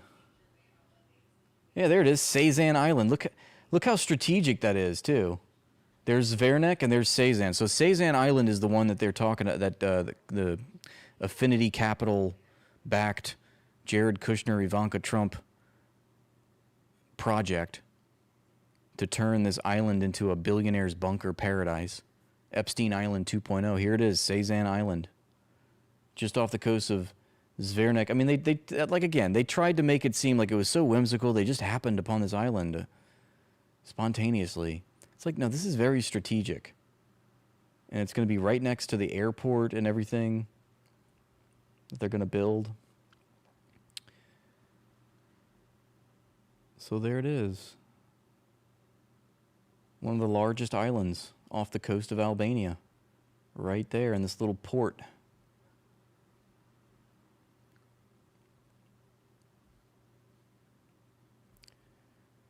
All right, there's more footage of Kuwait International Airport seen following Iranian airstrikes. Let's see. Trump says if it wasn't for him, there would be no Israel right now. The first one to get hit. What the fuck, then? There would be no Israel. Okay, so you're the enemy. Got it. What? If there wasn't me, there would be no Israel right now. And it started off as when I terminated the horrible Barack Hussein Obama, the Iran nuclear deal. First one to get hit. There would be. Yeah, he pulled out the JCPOA, which is probably something that he would regret at this point. Let's see. Cops arrest a man for organizing a protest against a data center. Video shows Illinois police arresting Harley DeLander for organizing a protest. He explains to police that he did nothing wrong and they're violating his First Amendment rights. The police don't care and arrest him anyway. This is the current state of America. Our government and both parties are completely owned by the tech billionaires who are rewiring our entire economy to usher in their AI techno-capitalist dystopia. This is why you are seeing the government do whatever it can to silence any and all opposition to the dystopian nightmare their tech billionaire owners are pushing onto us, from labeling anti-data center protesters as extremists to now arresting people for planning protests. The U.S. government is actively attacking and jailing its own people to protect the tech oligarchs it serves. This right here came by because I'm trying to organize a community protest against a representative who's trying to push in a data center owned by a out-of-state company, trying to suck up all our energy. I made a post. I made an event on Facebook trying to organize the community to get together. And what's your badge number? Name and badge number? I'm Detective Ensign. And name and badge number? Sure. SHRP and it's 160. Okay, yeah. So No, I have a First Amendment right to protest, and if I organize a protest on a public road, there's nothing wrong with that. I sent an email. Only 349 likes. Are you kidding me? Mortiferum, you're absolutely correct. Smash that like button, all ye good goyim out there. Please help me out. Do a search. It's free. Just tap the like. It'll shoot it out on all of the YouTube discovery page. We'll get more people in here. Do your job. That representative, and I can show you the email. I never made a threat. I told him, no, this is my house, and I'm going to talk. Sure. You guys are on my property trying to intimidate me because I'm organizing a protest against a data center. Then why are you here? Well, that's if you let me. Okay, so first off, do you want to talk about this? Talk about what? There's nothing to talk about. I'm organizing a protest, and I'm allowed to do that. It's a First Amendment protected activity. I agree with you 110%. Yeah. The issue is some of the communication, the Facebook posts. I would disagree that there's. I haven't made a single threat. Tell me what threat I made. Okay. Well, you know what you posted. No, give me a quote me. Quote a threat because I didn't make one. I'm organizing a protest on a public street, demanding a representative. What about the safety of his children? Huh? What about the safety of his children? Someone else made a comment about the safety of his children. Did you? No. You didn't? No, what I said if he valued his children's safety, he probably wouldn't be trying to ruin the world that they're being brought up on. And that isn't a threat. That's the fact that I'm watching this man ruin the world around here. And yes, I'm allowed to say that if someone cares about their kids, they shouldn't destroy the community that their kids are being raised in. That's not a threat. The problem is you didn't say that in the post. Yes, I did. You did not. Pull it up. Pull it up and read it. Looked at it. Pull it up and read it. I've been dealing with this all afternoon. Cool. Pull it up and read it. Okay. So that's the concerning part is obviously, yes, you have the right to make an event, you have the right to public protest, everything else, right? But I never made a threat. Okay. Well, we disagree, and our state's attorney disagrees. Okay, so you're going to be charged today for a couple of offenses. Wow. Seriously? I'm going to get charged for what? For stalking and intimidation. For stalking? When did I ever go to his house? So we'll explain that to you more. Okay, so you are going to be placed under arrest right now, okay? Wow. Okay, let me conclude your live stream. Wow. We need you to stay here with you. Oh, Jesus. That's crazy. Where was that? We need more information. Let's get this. We need to get this guy some bail money.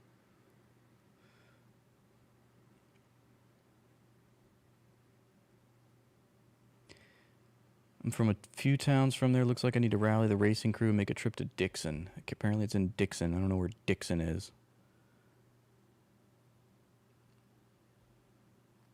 Mason Dixon? Yes.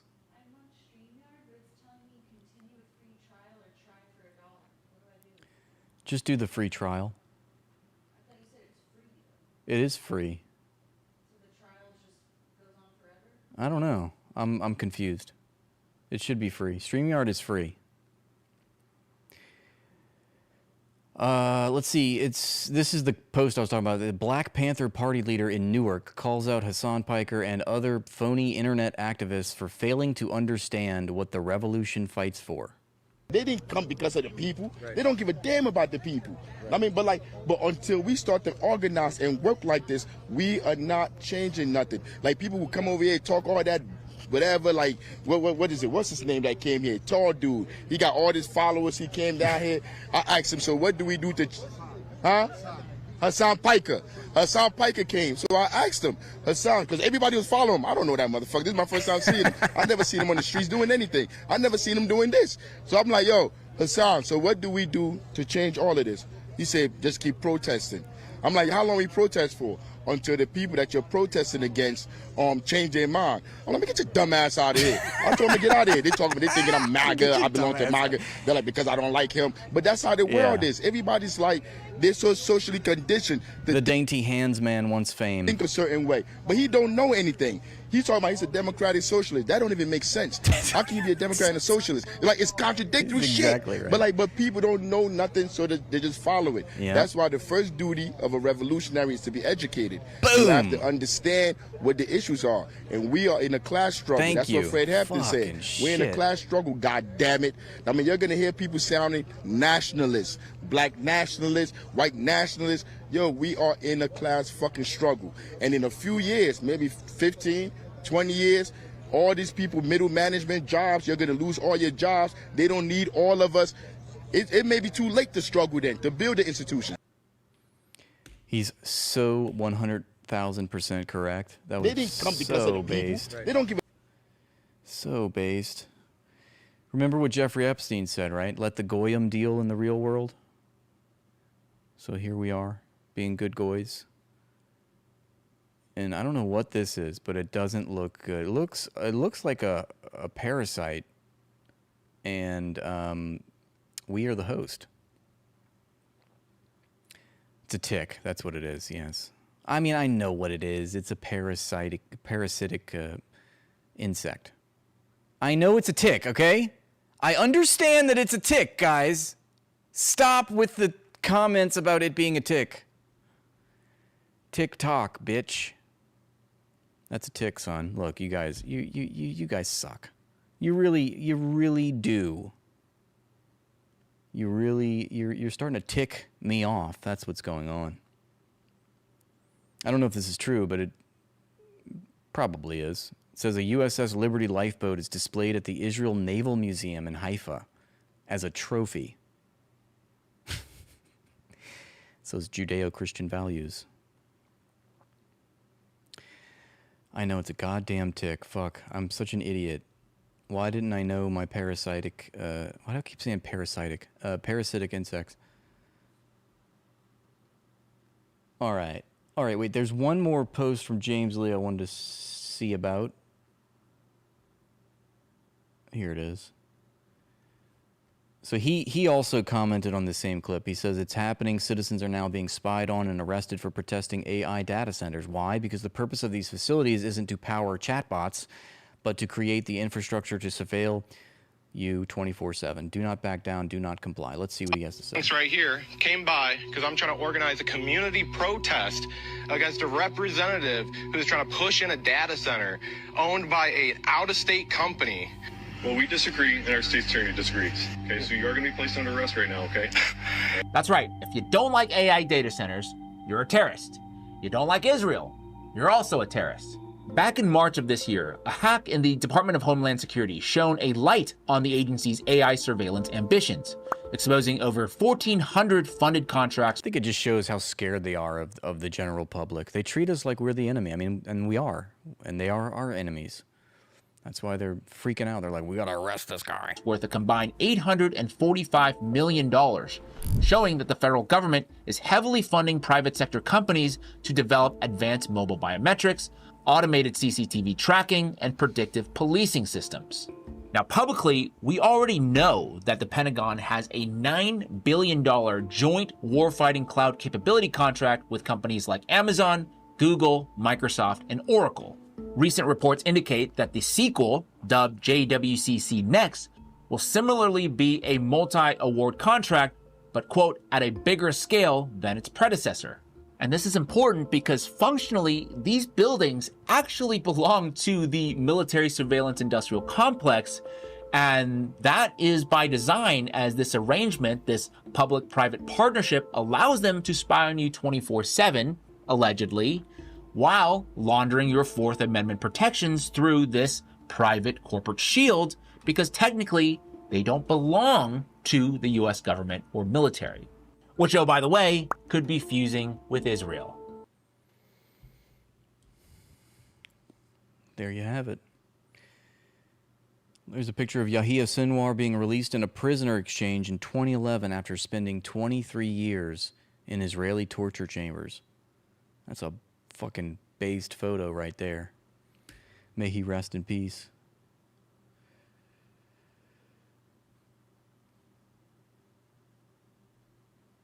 There is, what's core MAGA now? I have no idea. The man who changed the world. That's right. God rest his soul. I think I know. Trump has said from the beginning... Pedophile supporting Israeli lobby? Well, I have no idea. Need a different acronym. But Trump has said from the beginning that he defines what MAGA is. MAGA is what I say it is, he has said. And he's not wrong. It's his moniker. It's his campaign slogan. And all along, he's defined what is and is not MAGA. And he told me personally, MAGA will feel the way I want them to feel. I'll tell them how to feel about this, that, or the other thing. And they will. And he has been totally right on that. The problem for Trump now is that he has defined MAGA literally to those who agree with Mark Levin. If you don't agree with Mark Levin, you're not MAGA, which means you must be a neocon whose main issue is what's in the best interest of Israel. And that defines MAGA down to nothing. It's a nub. So what's that?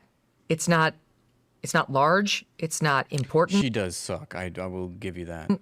It's not cool. It's not appealing to young people. It has no future. Much like Mark Levin himself, it's old, it's angry, and it's dying. And so those are the people who... at one point I had the crazy idea of reading that book on stream. I think YouTube would have viewed that like another hologram. So I didn't do it, but I have tried to get I think you can get a free copy of it somewhere, if I'm not mistaken. I think it's somewhat hard to find. The die-hard loyalists who will just feel the way Trump wants them to feel are the ones who are harassing you for saying what you think about Thomas Massie. They're entitled to their opinion, but they do not represent the Republican Party. They don't represent the right, and they definitely don't represent the future. Yeah, maybe. I just read the whole thing sarcastically. That's a good strategy. Thank you, Sergio. I appreciate the gift. There is... Guys, don't forget to hit that like. I appreciate you being here. All right, let's move now to... I think we should go to the Discord. It's been swell. The president's orders. Albania is not for sale. Yep. Suleiman says Gulf states need to realize they no longer have protection from the United States. It's time for them to make an agreement with Iran for peace in the region. UAE, Bahrain, and Kuwait have now been hit and do not have the ability to respond, and nor did the U.S. respond on their behalf. This is the very point I was making a little bit earlier as well. Okay, let's take a look at some of the links that you've been providing here on the Discord. This is from Petrodala. It says, Kiev downtown gets fucking smoked by Iskanders and Zircon. Whoa! Yikes. Russia's not playing around anymore. Russia might actually go to war with Europe. It's like, this is Kyiv today, but tomorrow it could be Brussels.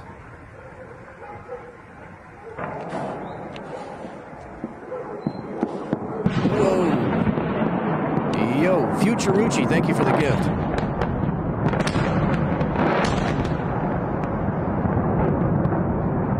Dang.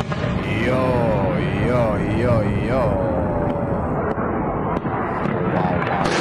Whoa. Dang, bro. That was something. Downtown Kyiv.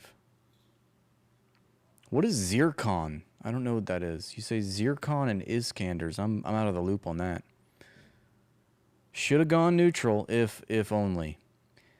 Oh, thank you, JFK. I'm sorry I didn't see it. I don't see it on the master chat. I have to look at the actual YouTube chat to see that people are gifting. So I'm sorry if I missed it. but I do appreciate that, of course. All right, let's keep going. What is this? Oh, Trump, you are my daddy. Yeah, I do anything to make you happy. Well, it is Pride Month. Oh, Donald T, can't you see? Can't you see? You belong with me, endless ecstasy. Yeah. That was gay as fuck.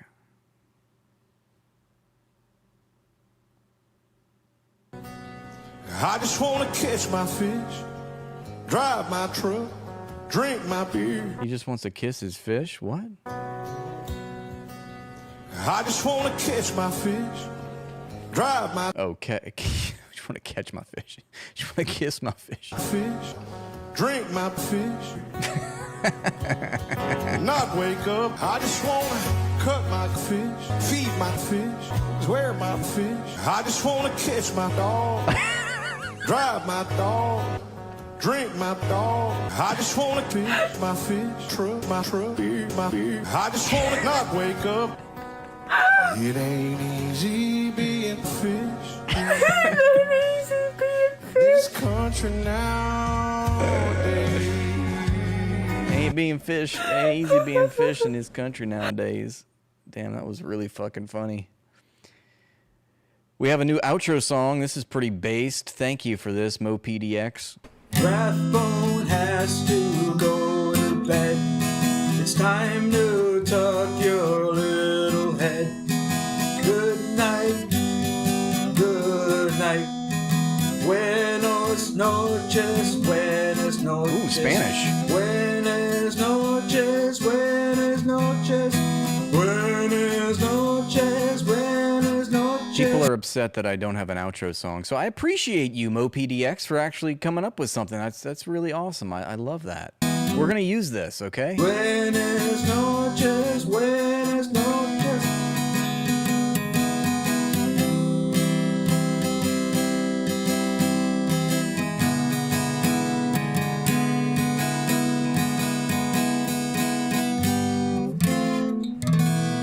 Beautiful. Awesome. I love it. That's my new outro song, guys. Stay tuned. See, Israeli occupation soldiers have published a video showing themselves boasting and celebrating the vandalization of a church in the town of Debel in southern Lebanon. Look, he's like kicking the fucking lamp or something. Oh my God. Of course, it's just nothing but sadism. The whole culture is just sadists. A residential apartment caught fire after being targeted by an airstrike in the intelligence towers, northwest of Gaza City. Gaza's still burning. Apparently, like, Iran won't attack Israel unless Israel attacks Beirut specifically, which is a big bummer. Because apparently Israel is still attacking Lebanon. They're just not attacking Beirut at this moment.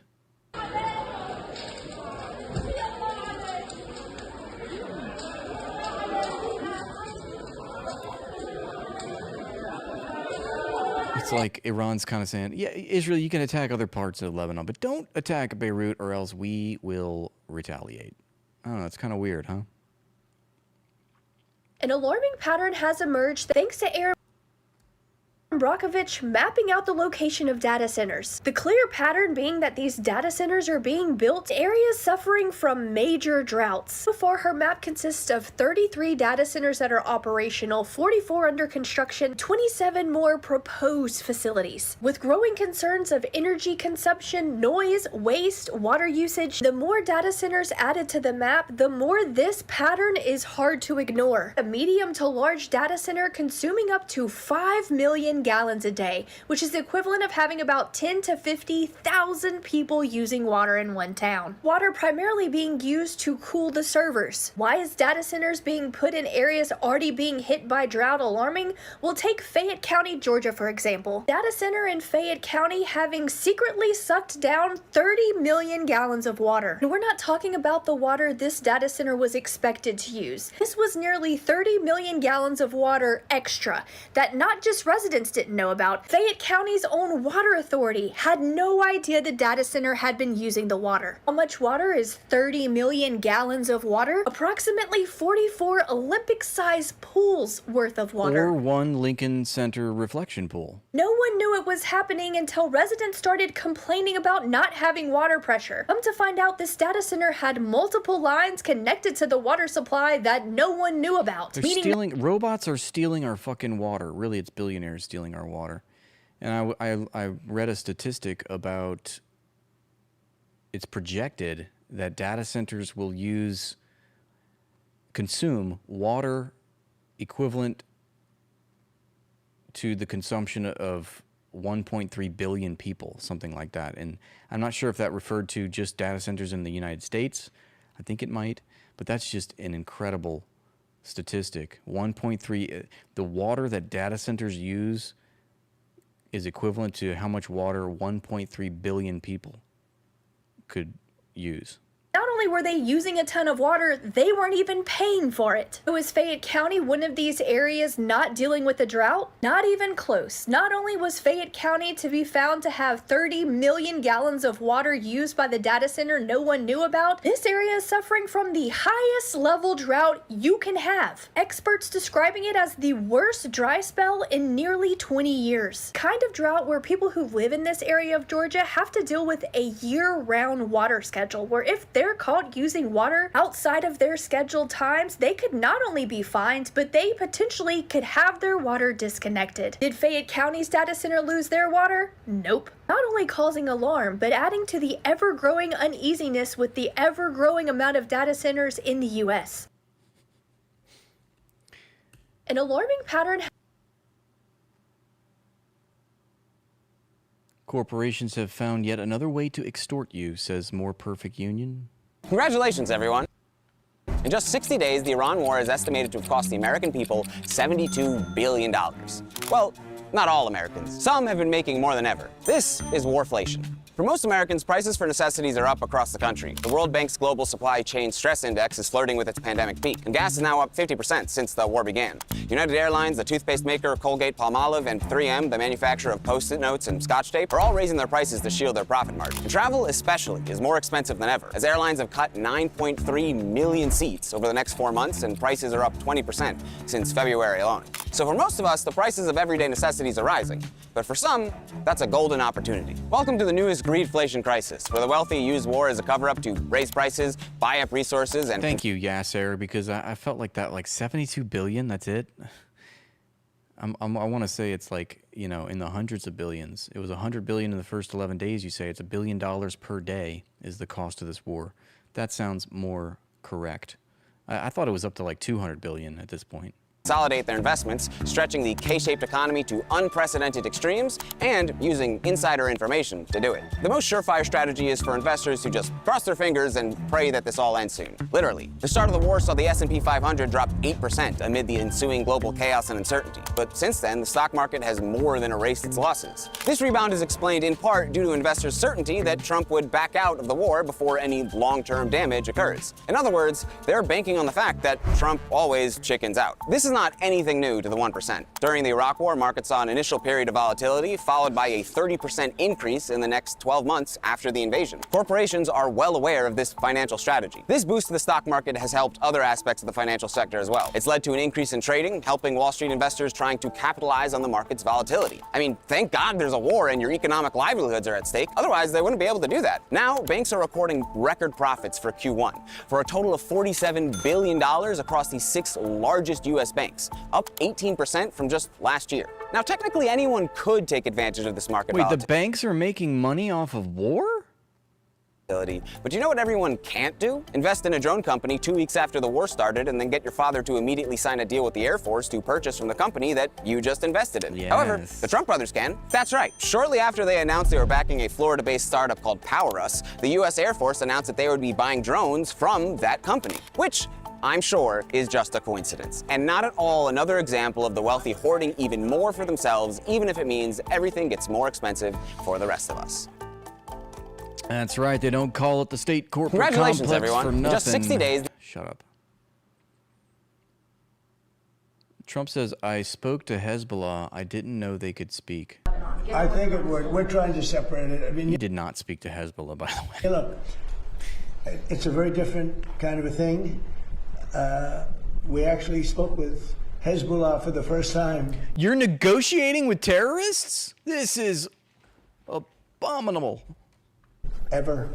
We didn't know they spoke. And they agreed yesterday they're not going to shoot. Israel's not going to shoot. We're just going to see. But I'd like to separate it. I'd like to have it a separate thing because... We covered that. He wants to separate it because he can't control Israel, of course. That's the big tell. Oh, we love this guy. Can you pretend to be my dead grandma and say you love me one last time? I can't know exactly what your grandma sounded like. She sounded like an old lady. So just do that. All right. My dear, I just want you to know more old than that. Yeah. By a lot. All right. My love, I'm here with you in spirit. Way more. Wait, my love? Is this Tyler Robinson writing to his trans lover? Old. Sound like an old lady, like on the brink of death. Oh, my dear, I'm so tired. But I need you to know I love you with all my heart, always. You still kind of sound like a young man. So just switch it to an old lady, okay? Like do more old by a lot. Of course. My dear, I'm so frail. You sound the same. You sound the same. You're just describing an old person. I see what you mean. Let me slow down and really drop my voice. Make it sound like an old, brittle whisper. Okay, perfect. I'm really glad that worked. No. No. It's funny. It's funny.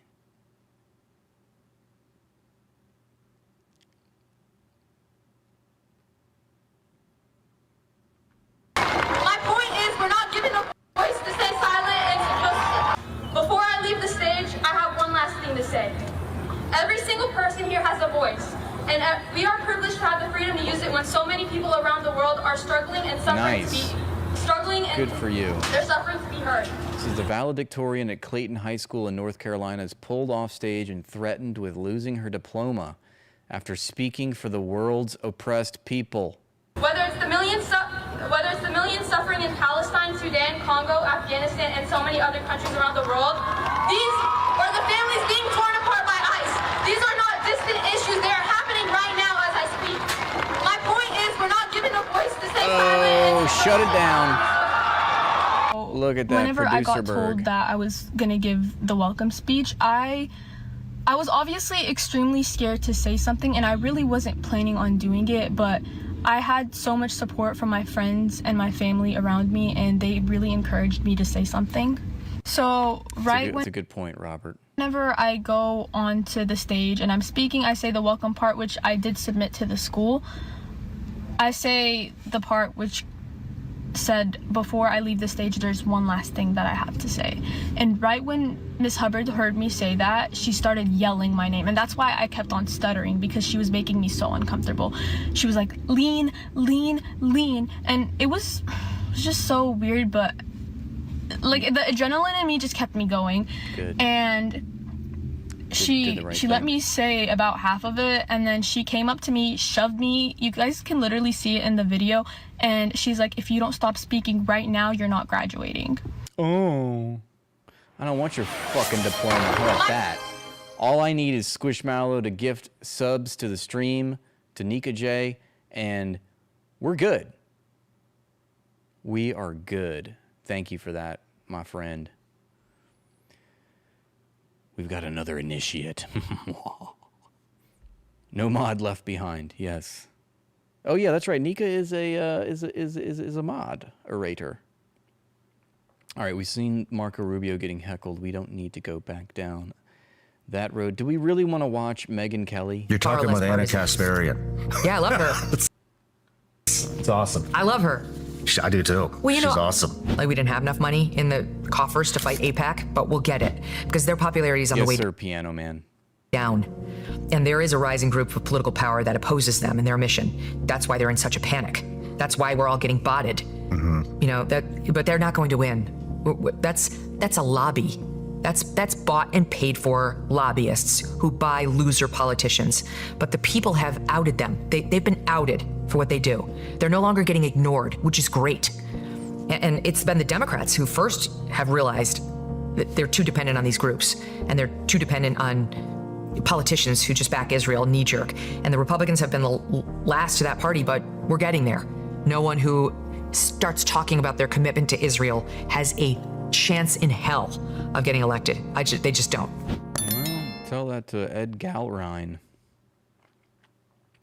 Tell that to Thomas Massey. The Trump administration has been sending pregnant little girls to a detention center in Texas, and then nobody knows what's happening to them afterwards. Most of these little girls are unaccompanied minors who are under the care of the Office of Refugee Resettlement. Some of these pregnant girls are as young as 13, and some of them are rape victims. These little girls are being sent to the San Benito facility in Texas, which is also a black hole. I have no idea. That's a great question. I did wonder that. We could check into that. For reproductive health. These children who are pregnant are already high-risk pregnancies. So if they're in trouble during their pregnancy or they have a miscarriage, they're not able to get the health care they require to possibly save their lives. Jesus. Politicians have tried to go into this facility and have been met with hostility. And when local immigration attorneys have been able to set up interviews with little girls in this facility, by the time they meet, the child is too afraid to speak, possibly because they have been threatened by someone to not talk about what is happening to them or how they got there. And if the little girls are able to survive all of these horrendous conditions and actually have a child, nobody knows what's happening with the mother or the child. Were they deported? Which is raising other violations that they are deporting U.S. children as a way of not giving them their birthright citizenship. This story, it's not getting enough attention at all. So please share this video, read the article for yourself. We have to do something to try and save these children. I think what we should do in light of all that is to elect the politicians that do this. The Trump administration has... It'd be awesome to have a link to that article. We could totally read it. Attic says this is a must watch. Like, apparently you never saw this clip. The people are retarded. Because democracy basically means government by the people, for the people. Government by the people, of the people, for the people. But the problem is... But the people are retarded. You know, it's funny because he's got this huge beard. He looks like he's a wise old sage. He's going to say, surely he's going to say something profound. And he does. He does actually say something very profound in a very colorful way, I guess. Stop supporting Israel. Israel committed a genocide in Palestine. It's still ongoing. And now they're committing another genocide in I'm Lebanon. all for heckling Marco Rubio and talking about the genocide and screaming it, but I think what would be more effective, if I was in this position, and maybe one day I will be, but if I was in this position, I would start yelling how Marco Rubio has really weird ears. Look at them. They're really flaky and they make me feel uncomfortable. Also, he supports a genocide, but look at his ears. They're very unsettling. I'm told he can hear into next week. And then, you know, by doing that, you make Marco Rubio feel self-conscious about his hearing. Now, inevitably, despite what everybody might say, everybody is definitely thinking about his ears at that point. The whole room, they're all like, wait, his ears? And then they're going to just, that's all they will be able to see for the duration of the hearing. You see?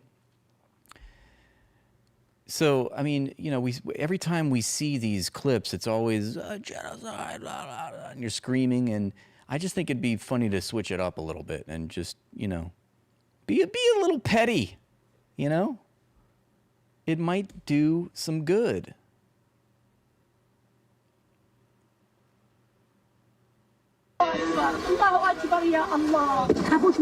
We've seen this already. We've seen so much over the past few years about all of this. Rabbi versus Zionist. You are Amalek, says Zionist Jew.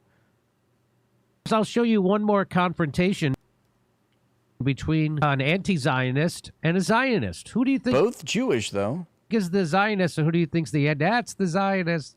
Let's watch their little argument. Yeah, in the sleek shark suit. Had on the street. You are because of your state of Israel. Go to Gaza, go! They want you in Gaza. Why you don't go to Gaza? Why you don't go to Gaza? Why you don't go to Gaza? Probably because I'd be killed by Israel.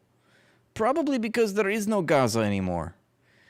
I love when they say, we should buy you a ticket to Gaza. Why don't the people have been telling me that for years? Go to Gaza then.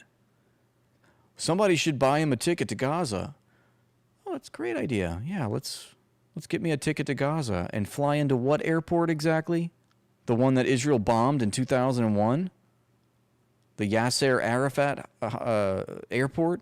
They don't have an airport. You can't fly into Gaza. You can't even get into Gaza because of the illegal blockade committed by the Israelis. So how are we supposed to get into Gaza? That's the whole point, is that nobody can get into Gaza. Why you don't go to Gaza? You are endangering we are the best people in the world. We are the best people in the world. And he looks up at God. We are chosen. You are Amalek. You are Amalek. The world is outraged against what you're doing. So he's saying, why don't you go to Gaza? Hey, why don't you go to Gaza? Why don't you go to Israel? Yeah, why aren't you in Israel? Amalek, a biblical reference to the enemies. Both of these people that are arguing with each other, neither one is in Gaza. So, I mean, the Jews that God commanded them to wipe out. And but it's actually the Zionists are the Amalek. They're actually the enemies of the Jews, creating anti-Semitism everywhere they go because they're such bloodthirsty, genociding maniacs. So let's watch this. That's what he's saying to him, and let's watch the end of this little argument. You don't go to Gaza. Why you don't go to Gaza? Visit Gaza? Go to Gaza. Go to Gaza. I did. And go. Go. We don't want you. You can join me. You're not part of our people. You're not part of our people. You are not part of our people. You're not part of the Jewish people. You are not represented. Go to Gaza. You are not Jewish. Go to Gaza. You are not Jewish. Judaism is not about a race. Judaism is a religion. Go to Gaza. Go to Gaza. Don't you support the killing of everyone? We support living. We support life.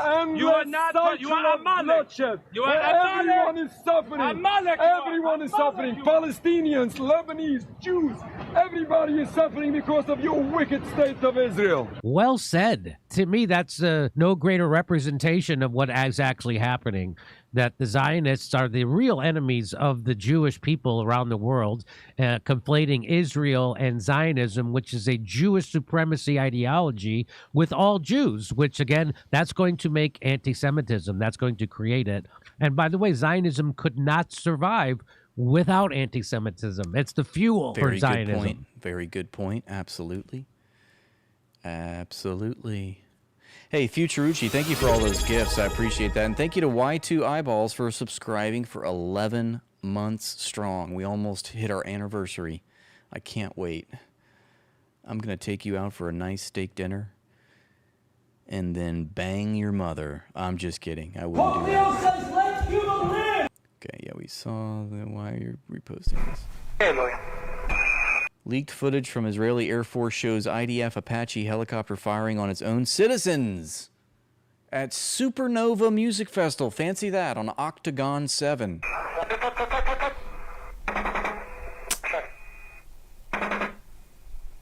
Boom. Wow, they just blew up another That's car. crazy. Now, I would air caution with this because I do not know if this film is actually from that event. But what I would encourage you, or maybe I should say discourage you to do, is never ever look up the Hannibal Directive. Never look into how they say that it is one of their policies to take out their own civilians so they are not used as hostages. Because that's what our greatest ally, that's what God's chosen people would do, correct? You know, nothing really gets past you, Squish, and that's why we like to keep you around.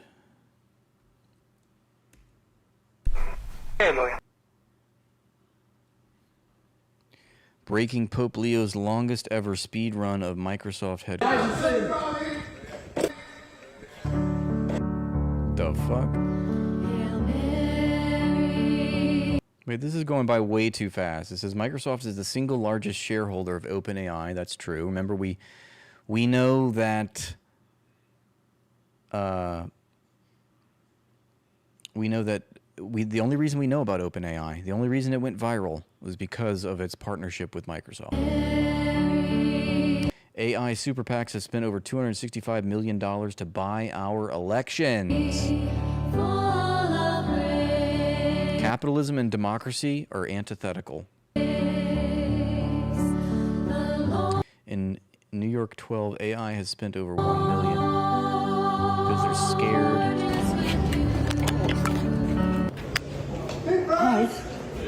Hell yeah. Get in there.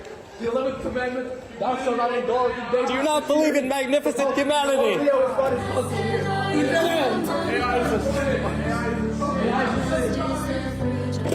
For magnificent humanity.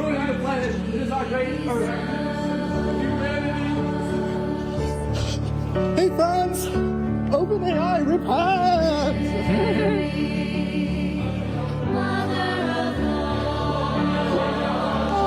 Off the dead end, turning around, boys.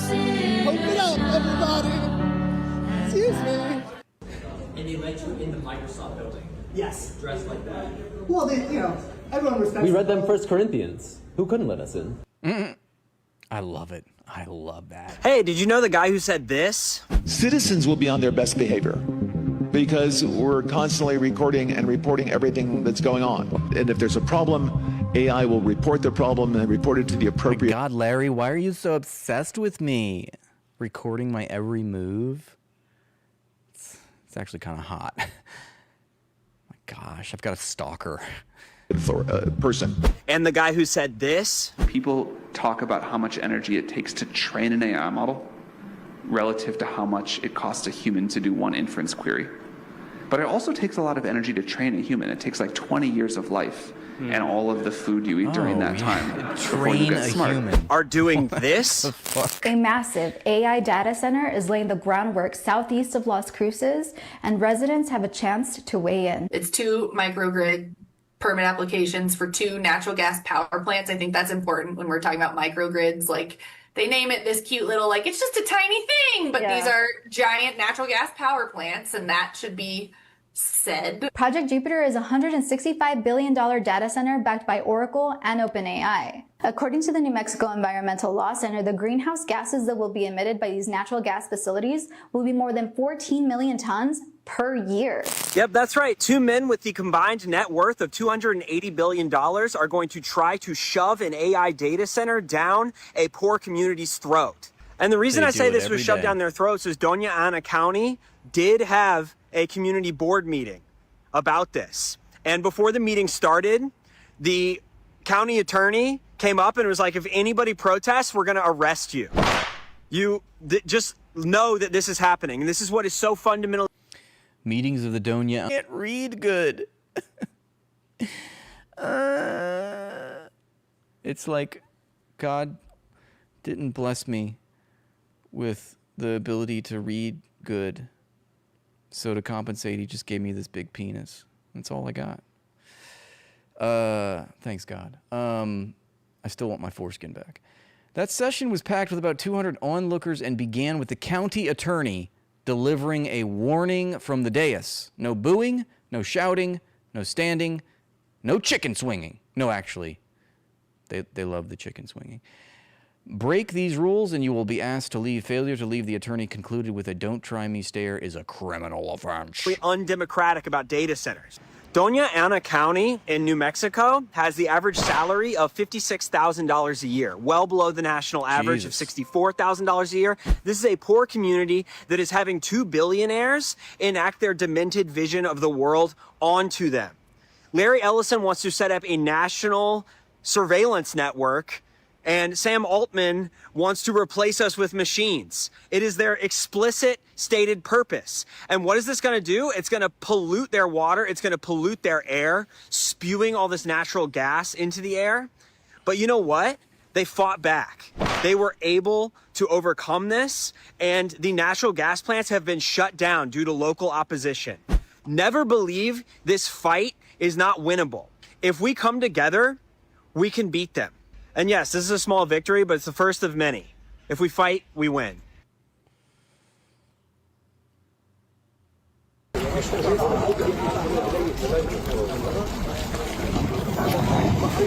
Ship from the intercepted Gaza flotillas has arrived to the Sea of Tyre, southern Lebanon.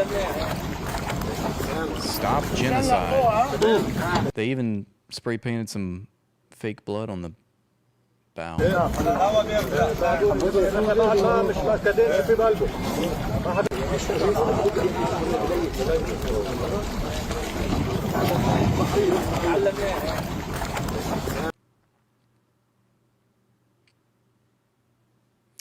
What the fuck is this? New Hezbollah footage shows that the Shakif castle, which Israel boasted about capturing, is completely empty following previous drone operations. This is on Telegram. I'm not going to go to Telegram because I don't know what I'm going to see. So we're not going to do that. All right, we've seen the Jerry Seinfeld clip many times. We saw, let's see, we saw this, didn't we? Yeah, we saw that clip already. Let's see more about Albania.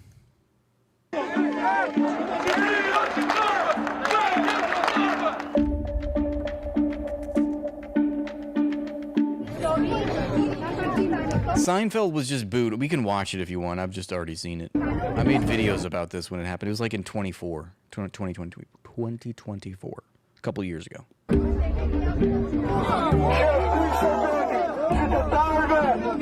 So there's Zvernek. That's where they're going to put up that resort, whatever, luxury resort. Oh,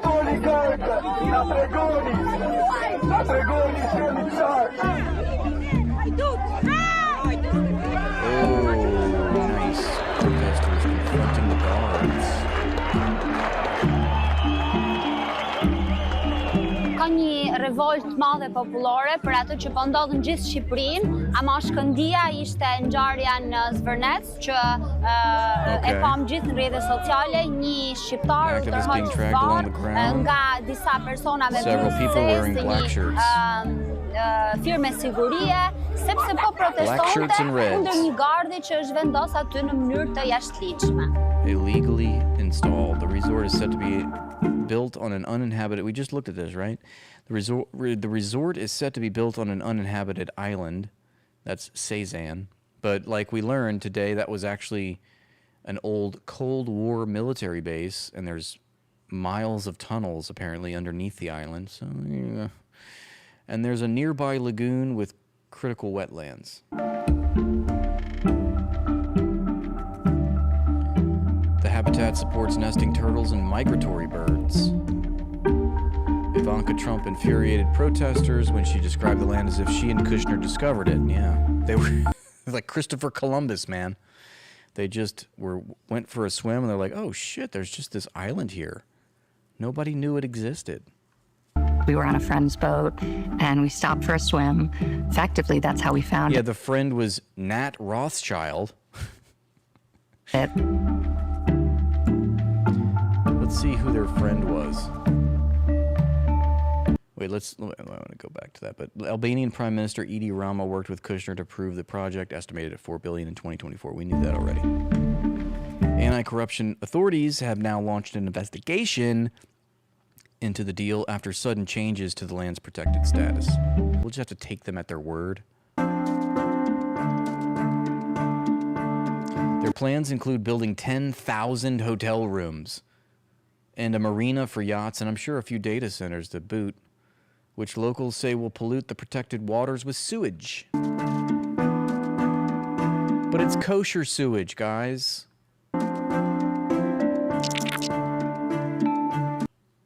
So the friend that she was talking about was this guy, Nat Rothschild. Let's see what this completely normal person... Oh, he's a baron. He's the 5th Baron Rothschild. Nathaniel Rothschild is a financier, go figure, and hereditary peer.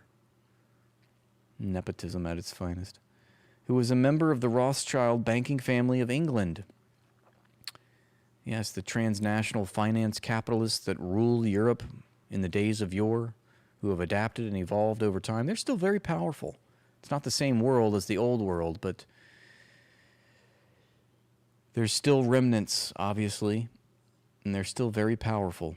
Rothschild was born and grew up in England. He holds Canadian, Swiss, and Montenegrin citizenship. He became the 5th Baron Rothschild on the death of his father in 2024. What does this guy do? He's an investor. He's a financier. I'm sure he'll be eventually join the ranks of Jeffrey Epstein and become a disgraced financier, right? Can we please tell the kosherites they're not allowed to own Bad Touch Islands anymore? Bad Touch Islands. That's good. We just shut down the last one. I know. Well, they're like, well, fuck. They shut it down. We don't even know if Epstein Island is shut down. Who knows? We're told that there are still people living on that island. Shadowy figures. We should take a trip down there and just poke around, just see what's going on. What's going on down there in the Caribbean. But yeah, everybody's saying that this is going to be Epstein Island 2.0, and that Jared Kushner and Ivanka Trump are the new Epsteins. Meet the new Epsteins, same as the old Epsteins. The changing of the guard, as it were. All right, let's trudge forward now. Pizzagate, we've definitely watched this before. Society, the rule. That's a 41-minute clip. I don't think so, sir. We love James Lee. Let's take a look at what he has to say. More videos on data centers. What are data centers really for? Question mark. Data centers are popping up all over the country.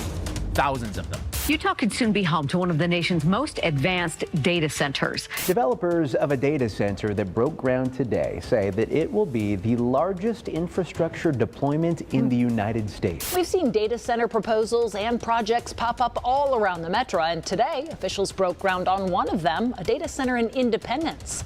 The Nebius AI data center will become a reality thanks to $150 billion in bonds. They're telling us all of this is necessary because we are in an existential arms race against China. We are leading China by a lot in the AI race, and whoever wins the AI race, and we're going to win it. When President Trump took office, he gave us all a monumental task. He said we have to make America the world leader in artificial intelligence. The president wants us to be pro-innovation. He wants us to win the AI race against all other countries in the world. He recognizes that AI is going to be an important tool, not just for our economy, but for our military. And so he wants to ensure that we are winning that particular race. I wonder what J.D. Vance thinks of Peter Thiel jumping ship and relocating to Argentina. They also tell us that in order to win this race, we must build more data centers. Trillions of dollars worth more. We have a race to be the AI capital of the world, and we have to win it. We have all sorts of different investment coming in that's amounting into the trillions, where ground is already being broken for data centers across the country. I'm here in Mansfield, Georgia, driving by Meta's new 2 million square foot data center facility. Facilities like this are being used to power things like ChatGPT and other AI tools that are becoming integrated into our daily life. So that's what they're telling us. We need trillions of dollars worth of data centers to power ChatGPT. But is that actually true?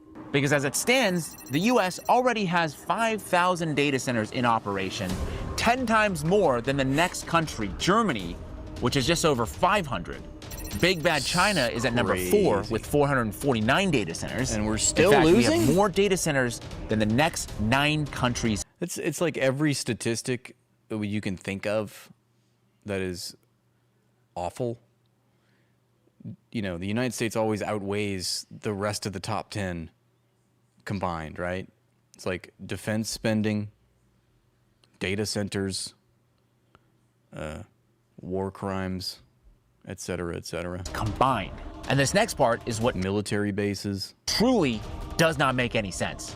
Nuclear weapons. Based on the latest estimate, in addition to the 5,000 data centers that we already have, nearly 3,000 new data centers are under construction or planned across the United States. The math just ain't mathin'. And believe me, I am not the only one noticing. Could all of this just... Wow, look at this. This is quite a comment here. I'm going to think about this. I'm going to ruminate. I need my pipe so I can ruminate on this philosophical statement here. Thank you. You can outsource thinking. You can't outsource understanding. Be a cover story. What if the more you know AI arms race isn't with a foreign adversary at all? What if it's actually preparing for something else? Something much closer to home?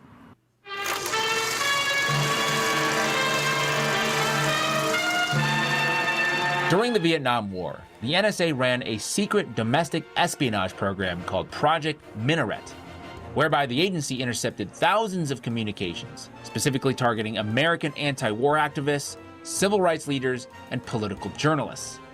Decades later, as the US was engaged in the Iraq War, AT&T collaborated with the NSA to install fiber optic splitters at its facility in room 641A at 611 Folsom Street in San Francisco, allowing the agency to... Damn, Yasser, you got called out. Maybe that was a ChatGPT comment. Care to defend yourself? Mirror and analyze all internet traffic passing through the building, capturing both domestic and foreign communications without a warrant. Now fast forward to today, the Anti-Defamation League, with massive federal backing, is actively tracking thousands of what they deem to be quote-unquote anti-Semitic incidents across the country, which includes anti-war protests and pro-Palestine rallies, calling these incidents a threat to national security. Number one, we need NYPD back on this campus or bring in the National Guard. The difference between then and now, though, is that targeted wiretaps and communication intercepts were more than sufficient because dissent was highly centralized. Today, that is not so easy. Anyone with a smartphone is now potentially a vector to instantly spread ideas that the government or other powerful lobbying groups could deem a threat to national stability. Wow, I think you know where I'm going with this. They're not building AI data centers. They're building AI surveillance centers. Allegedly. Now, before we continue, I just want to really quickly tell you about my only affiliate partner on this channel, VP.net. I don't want to hear about your VPN pitch, okay? I am not here for that shit. Return on hyperscaler AI investment, 2025 to 2030. What do you see that's wrong with this picture? Only Amazon clears a positive return under the most generous. I don't know. Why don't you tell me? There's no money to be made. According to the Financial Times, who are using what they call, quote, the most generous assumptions, the biggest tech companies invested in AI are not projected to make any money. Microsoft AI ROI at negative 9%, Google is at negative 15%, Meta at negative 28%, Oracle at negative 35%, only Amazon barely comes out positive. And even they have major reservations about AI from a commercial perspective. I was in a group, a leadership group, and people were telling me, they're like, we think that with AI we can replace all of our junior people. You're welcome, Bergamot. If there's one thing I know how to do, it's to sell out. In our company. I was like, that's the dumbest thing I've ever heard. And yet, they want to build 3,000 more data centers. That doesn't make any sense, unless what they're using them for is not in a commercial context, if you know what I mean. Larry Ellison, second richest person on earth who's gobbling up a lot of the media in this country. The meteor? How many meteors are there? Major investor in AI predicts an AI powered everything that's going on. On July 13th, 2025, President Trump We see you when you're sleeping. issued an executive order accelerating federal permitting of data center infrastructure, where he declared, quote, "We will pursue bold, large-scale industrial plans to vault the United States further into the lead on critical manufacturing processes and technologies that are essential to national security, economic prosperity, and scientific leadership." You hear that? Essential to national security. On March 20th of 2026, President Trump issues another press release unveiling his national AI legislative framework, again, where he reiterated his administration's commitment to winning the AI race to usher in a new era of human flourishing, economic competitiveness, and national security for the American people. It's true. There it is again, national security. The president wants us to be pro-innovation. He wants us to win the AI race against all other countries in the world. He recognizes that AI is going to be an important tool, not just for our economy, but for our military. And so he wants to ensure that we are winning that particular race. Doesn't sound like the AI race is at all. There's Jude. Thank you, Jude. Think about AI tech billionaires don't want people to know is that AI doesn't scale up, it scales down. Cloud AI, the ones that uses servers are inferior to local run AI. The thing about AI tech billionaires that they don't want you to know is that AI can't scale up. Even though they're called hyperscalers, they're sure as shit scaling data campus centers that look like their own universities, and they're just buildings of filled with computers. But I'm trying to glean what you're saying. Cloud AI, it scales down. Cloud AI, the ones that uses servers are inferior to local run AI. Okay, so you're saying that using the cloud is inferior to local run AI. Okay. Let's keep going. About powering chatbots or other commercial enterprise use cases at all. Seems like it's about national security. The question is, for which nation? Congress is about to merge the U.S. military with Israel permanently, and they hid it inside of a 3,000-page bill. The pro-Israel forces in Congress are trying to merge the U.S. and Israeli militaries. I'm not kidding. If you actually look in to Section 224, you'll find it listed among the top priorities of the U.S. Congress. It's not just merging American troops and American military hardware with Israel. It's merging America's AI infrastructure and autonomous weapons systems with Israel as well. They keep telling us that all these data centers, thousands of them, they're vital to national security. Well, now, under the 2027 NDAA, Israel will gain access to them, which has always been the plan. These data centers, they aren't about powering ChatGPT on your smartphone. They aren't about keeping you safe. They're about powering a surveillance state that reports back to Greater Israel. Back in March of this year, a hack in the Department of Homeland Security shone a light on the agency's AI surveillance ambitions, exposing over 1,400 funded contracts worth a combined $845 million, showing that the federal government is heavily funding private sector. Okay, you're saying that building a PC that you can run AI inside of is superior to the one that you use online. Okay.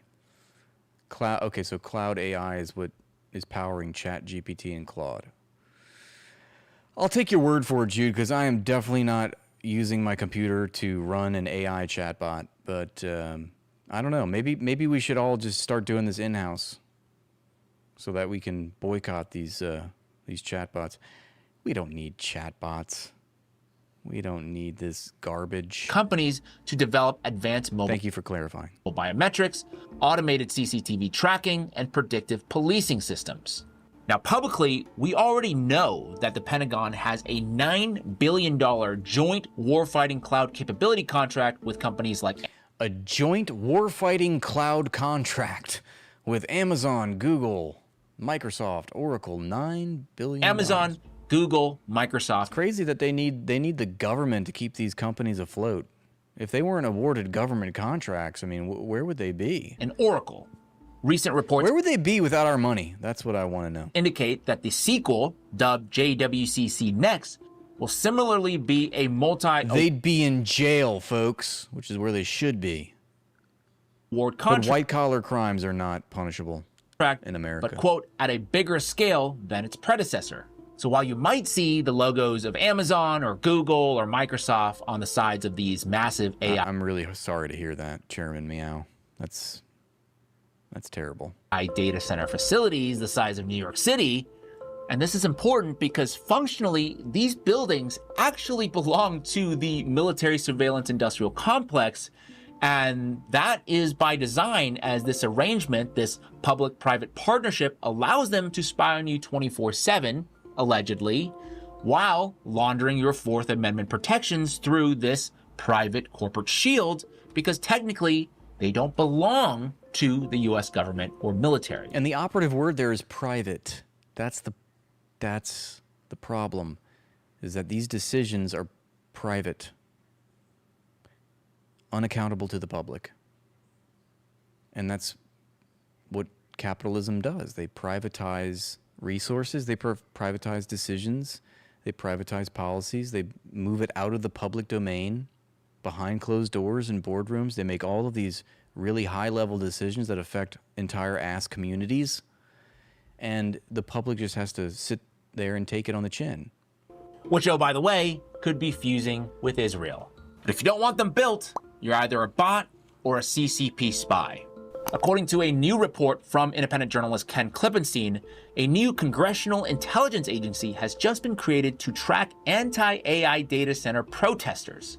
Protesters, activists, local citizens using their constitutional rights to say, hey, whether it's a city council meeting, whether it's a planning board meeting, saying we don't want these extractive technologies in our neighborhood, those organizations, those individuals are now being thrown into a huge dragnet under the category of anti-technology extremism. So whether that's people posting jokes online or on forums, you know. He laughed when he said jokes, because when you talk about jokes, you have to laugh, because jokes, man, they're funny.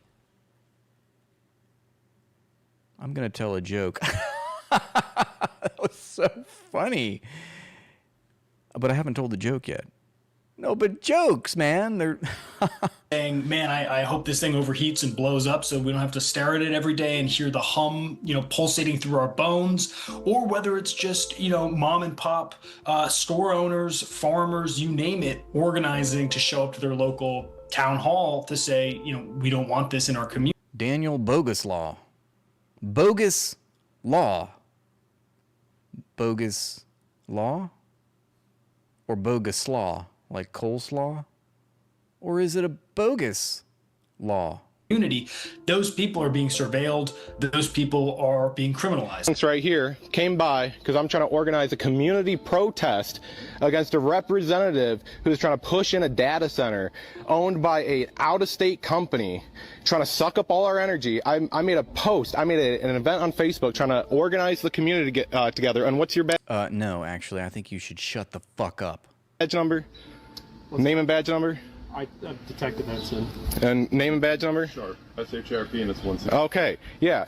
No, I have a First Amendment right to protest, and if I organize a protest on a public road, what a loser, there's nothing wrong with that. I sent an email to that representative, and I can show you the email. I never made a threat. Well, we disagree, and our state's attorney disagrees. We disagree. We saw this Okay, clip so you're gonna be already, charged but today for a that's all couple of right. thefts. Maybe you guys haven't seen Seriously? I'm going to get charged for what? For stalking and intimidation. For stalking? When did I ever go to his house? So we'll explain that to you more. Okay, so you are going to be placed under arrest right now, okay? All right. Okay. That's right. If you don't like AI data centers, you're a terrorist. You don't like Israel, you're also a terrorist. Let me tell you, this type of framing directly mirrors... What's this about? I don't know. What are you talking about? Can I arrange what? A string quartet? Is how the state weaponized the war on terror to pass the Patriot Act in order to spy on ordinary American citizens. But even here in the United States, if we're going to be building, let's say, these 1 gigawatt data centers, how do we make sure we're not protecting those $50 billion, $75 billion investments? Oh, God, must protect. We have to relook at everything because of the role of drone warfare. Right now, we're looking at it internationally, but, you know, one of my concerns is, could it be a domestic terrorism using a $3,000 drone? It couldn't be more crystal clear. We have their attention, and they are actually afraid. I know it may look doom and gloom, but the public is actually winning this battle. I like James Lee. Thank you for the optimism. Exactly.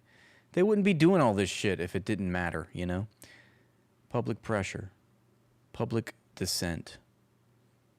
Thank you, Jude. Fun fact, you say, corpos don't need AI data centers to power AI. Regular servers can perfectly run them, especially consider that some of these data centers have no servers, no computers, or even electricity. Okay. Well, I'm confused because we seem to be building up a lot of data centers, privatizing tracts of land that are hundreds of miles long just to fill it up with all these computers. And it seems like it's just a gargantuan enterprise that's sucking up all of our resources, which it is. So, I mean, maybe you should go talk to these people and tell them what they're doing is nonsense. With this matter, you determined the purchase and sale is closed. A big wave of relief from a very passionate crowd after the La Pine City Council decides not to move forward with a proposal. That's a rare sight right there, right? A public hearing and it ends in the public actually clapping with joy. Proposed data center. That vote unanimous and came after residents voiced strong and often fiery opposition to the proposed project. According to Heat Map News, 25 data centers were scrubbed in 2025 after local pushback, 4 times as many as 2024. The number of cancellations, they say, is likely to grow in the year to come. At least 99 data center projects nationwide are now being contested by local activists or residents. Aaron Brockovich, yes, that Aaron Brockovich, recently launched a new tool to help the public track the real-world impact of AI data centers. They want us to believe that all of this is inevitable, that resisting AI is an act of treason. Okay, but let I me get tell it. you. So your usual insults haven't worked. You haven't gotten any negative attention. So you're wondering, what did you do wrong? You've insulted the streamer, and you're not getting any clout from it. Well, that's by design, you little shit. This is our country. It's our community. It's our family. Turning over a new leaf. I'm not entertaining the trolls anymore. It's our friends. It's humanity. And that is exactly why this fight is worth fighting for. And that's why we are going to win. Wait, what did that say? As of mid-26, the United States commands more than 45% of the global operational data center footprint, exceeding the infrastructure capacity of the next 9 nations combined. We just learned that, too. Jude, where you at? Let's go. Talk to me. Talk to me, you silly little freak. How many data centers are basically just underground bunkers? I don't know. The government and corporations that just call it data centers. Isn't it weird that some of these centers are big enough to house a small city in? Yeah, I've noticed that. They're fucking huge. They're called hyperscaling campuses. They're called data center campuses at this point, like we were talking about.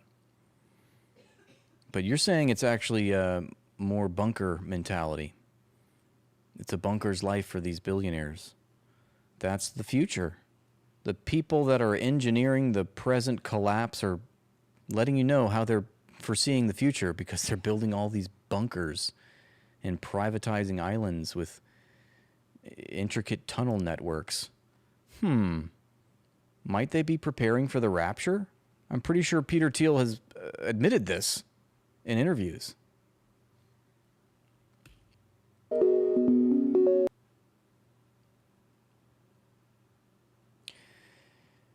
This rabbi exposes the Holocaust lie? What? No. We are not holo-denials. That's specifically banned on YouTube, okay? Absolutely not. Wait, you mean to tell me even the rabbi knows this is a lie? Check this out. This guy, I hate this guy. He's such a smug bastard. Jews died in the Holocaust, do you know? Look, he smiles wryly, yes. Silly goyim, you think the Jews died in the Holocaust? 6 million? Not true. Not true. Can I comfort you a little bit? Nobody told you that before. Not even 3 million.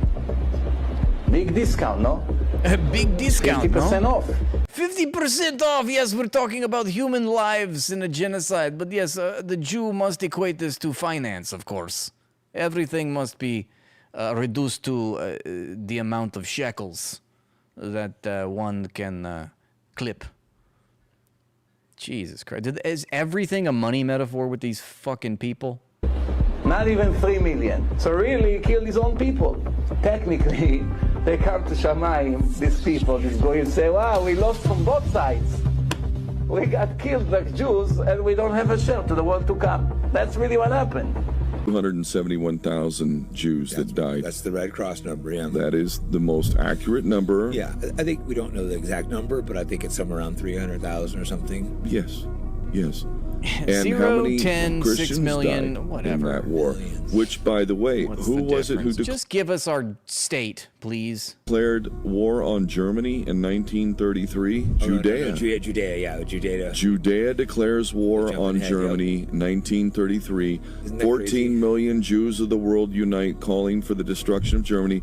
There is no difference between what the Jewish state of Israel did in 2023 when they declared war against what they said was Hamas, but we all know it is the Palestinian people, and they called the Palestinians human animals.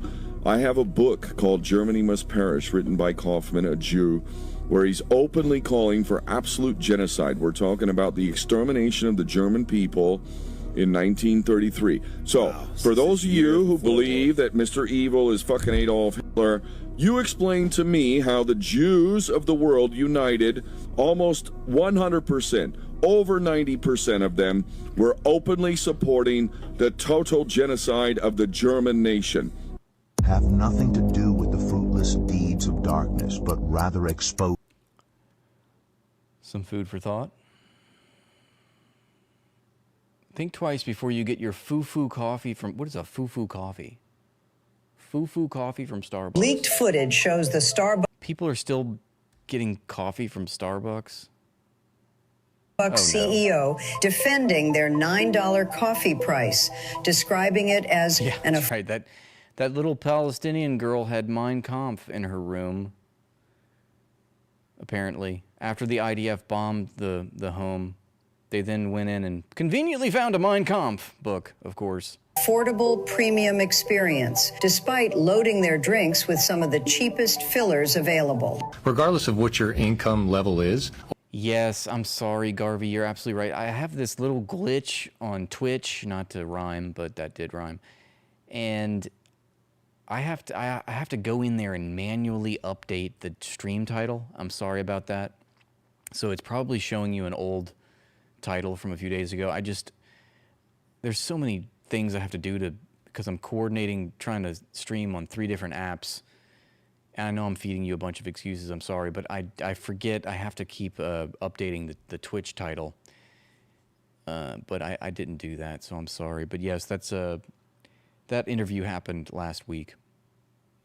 So it's a new day. Well, it's less than $10 and I get a really premium experience. Starbucks macchiato carries 7 times more carcinogens than any other coffee bean. Ew. That coffee gets burned at 480 degrees inside factory vats, producing acrylamide, the exact same Holy carcinogen shit. found in cigarette smoke, then poured into plastic-lined cups that shed 25,000 microplastics directly into every single Holy drink. That caramel shit. drizzle is even worse. Industrially processed corn syrup packed with cheap fat, preserved with potassium sorbate, the exact same chemical used in shampoo. Their Frappuccino and Macchiato both came back with 3 cheap emulsifiers directly tied to gut inflammation in children. Scan what your family is drinking before they take a sip. Comment hell. Totsi to scan any food for free. How the hell am I still alive at this point? I'm just filled to the brim with microplastics. That is incredibly disturbing news. Glad I don't drink Starbucks anymore. There was a time in my life when I did, when I was very ignorant and drank Starbucks. It just goes to show you there is no ethical consumption in capitalism, is there? They're always going to undercut. They're always going to feed you fucking slop just so they can rake in more profits. As long as the shareholders are pleased, who gives a fuck?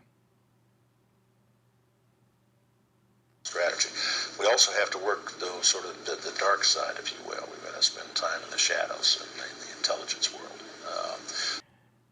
Saeed says he brew his own coffee. He brew his own coffee. I do too. Because I'm a fucking... I don't know what I am. A lot of what needs to be done here will have to be done quietly without any discussion, using sources and methods that are available to our intelligence agencies if we're going to be successful. That's the world these folks operate in. And so it's going to be vital for us to use any means at our disposal basically to achieve our objective. It's a national hero right there. Random. Still my favorite video ever, this says. That's amazing. I didn't know that about you. What do you know? That you're a musician. But that's why I'm interviewing you today, so I can get to know you. So I'm a musician. Mm-hmm. What the fuck that mean? Make magic or something? What is musician? I think you're confusing that. Yeah, I'm not no musician. I make music. I make music. And that's not all I do. I make music, I act. I'm a TV star too. I ain't no musician. What, you think I make magic? No, I make music. Just really quick, I think you're confusing. I'm not confusing nothing because you don't know. You thought that all I was a magician or whatever the fuck you said. See, that's what I think you think I said. I said musician, not magician. I don't think, baby. I don't think. I don't What think. is that? That's Yeah, ghetto. clearly. I don't think. I know. So you think. I didn't say magician, Suki. I said musician. And I think you are a musician. Hilarious. No, baby. I do music. So you just really quick, for the record, could you say you don't think you're a musician? Not none of that. But then after that, you just said I do music. Yeah, I do music. So in other words, you're a musician. No, I'm not. Okay. She's like, I don't know what the fuck you just said, but I am offended. Israel's secret base in Iraq has been exposed. Israel hunted down the Iraqi shepherd who exposed its secret military base. Let's take a look. Rodney, I know you've been doing a lot of digging on news that had come out, a report that had come out a couple weeks ago about Israel's covert bases in Iraq. So let's start out and hear that. Yeah, I know, it's pretty wild. This story, I don't think got the attention it deserved, probably because it was Israel and the U.S. behind it. Right. But also because of the fact that I think there's just so much other, insanity taking place right now that is hard to wrap your mind around, but we shouldn't let it get buried. The story was revealed a few weeks ago. It's about secret Israeli bases in Iraq. And it's, I think, one of the most outrageous stories to emerge from this entire regional war. And I think also the fact that it's not getting the attention it deserves tells you everything about, how normalized this kind of Israeli and American lawlessness and deception has become. So what happened is there was this shepherd in the Iraqi desert who back in March accidentally discovered a secret Israeli military base that was operating inside Iraq in the western Iraqi desert. Again, this is a secret Israeli base. And what's crazy, Israel and Iraq, they don't have formal relations, right? The Iraqi population is very hostile to the Israelis because they support Palestine. Like much of the region, by the way, much of the region is very hostile to the settler colonial state that's constantly saying death to Arabs. And again, this is also in a place where, not to say it would be okay if it was like in Syria or Lebanon, but those are places where the Israelis are constantly bombing. Right. There have been a few Israeli bombings, I think, inside of Iraq, but it's not common. So to have, a country like Israel that's technically considered an enemy state to be operating not one, but actually two covert bases is insane. And the story just gets crazier the more details that come out about it, because this wasn't like a temporary operation. Israel had apparently spent over a year preparing this covert military infrastructure on Iraqi soil to support a future operation against Iran.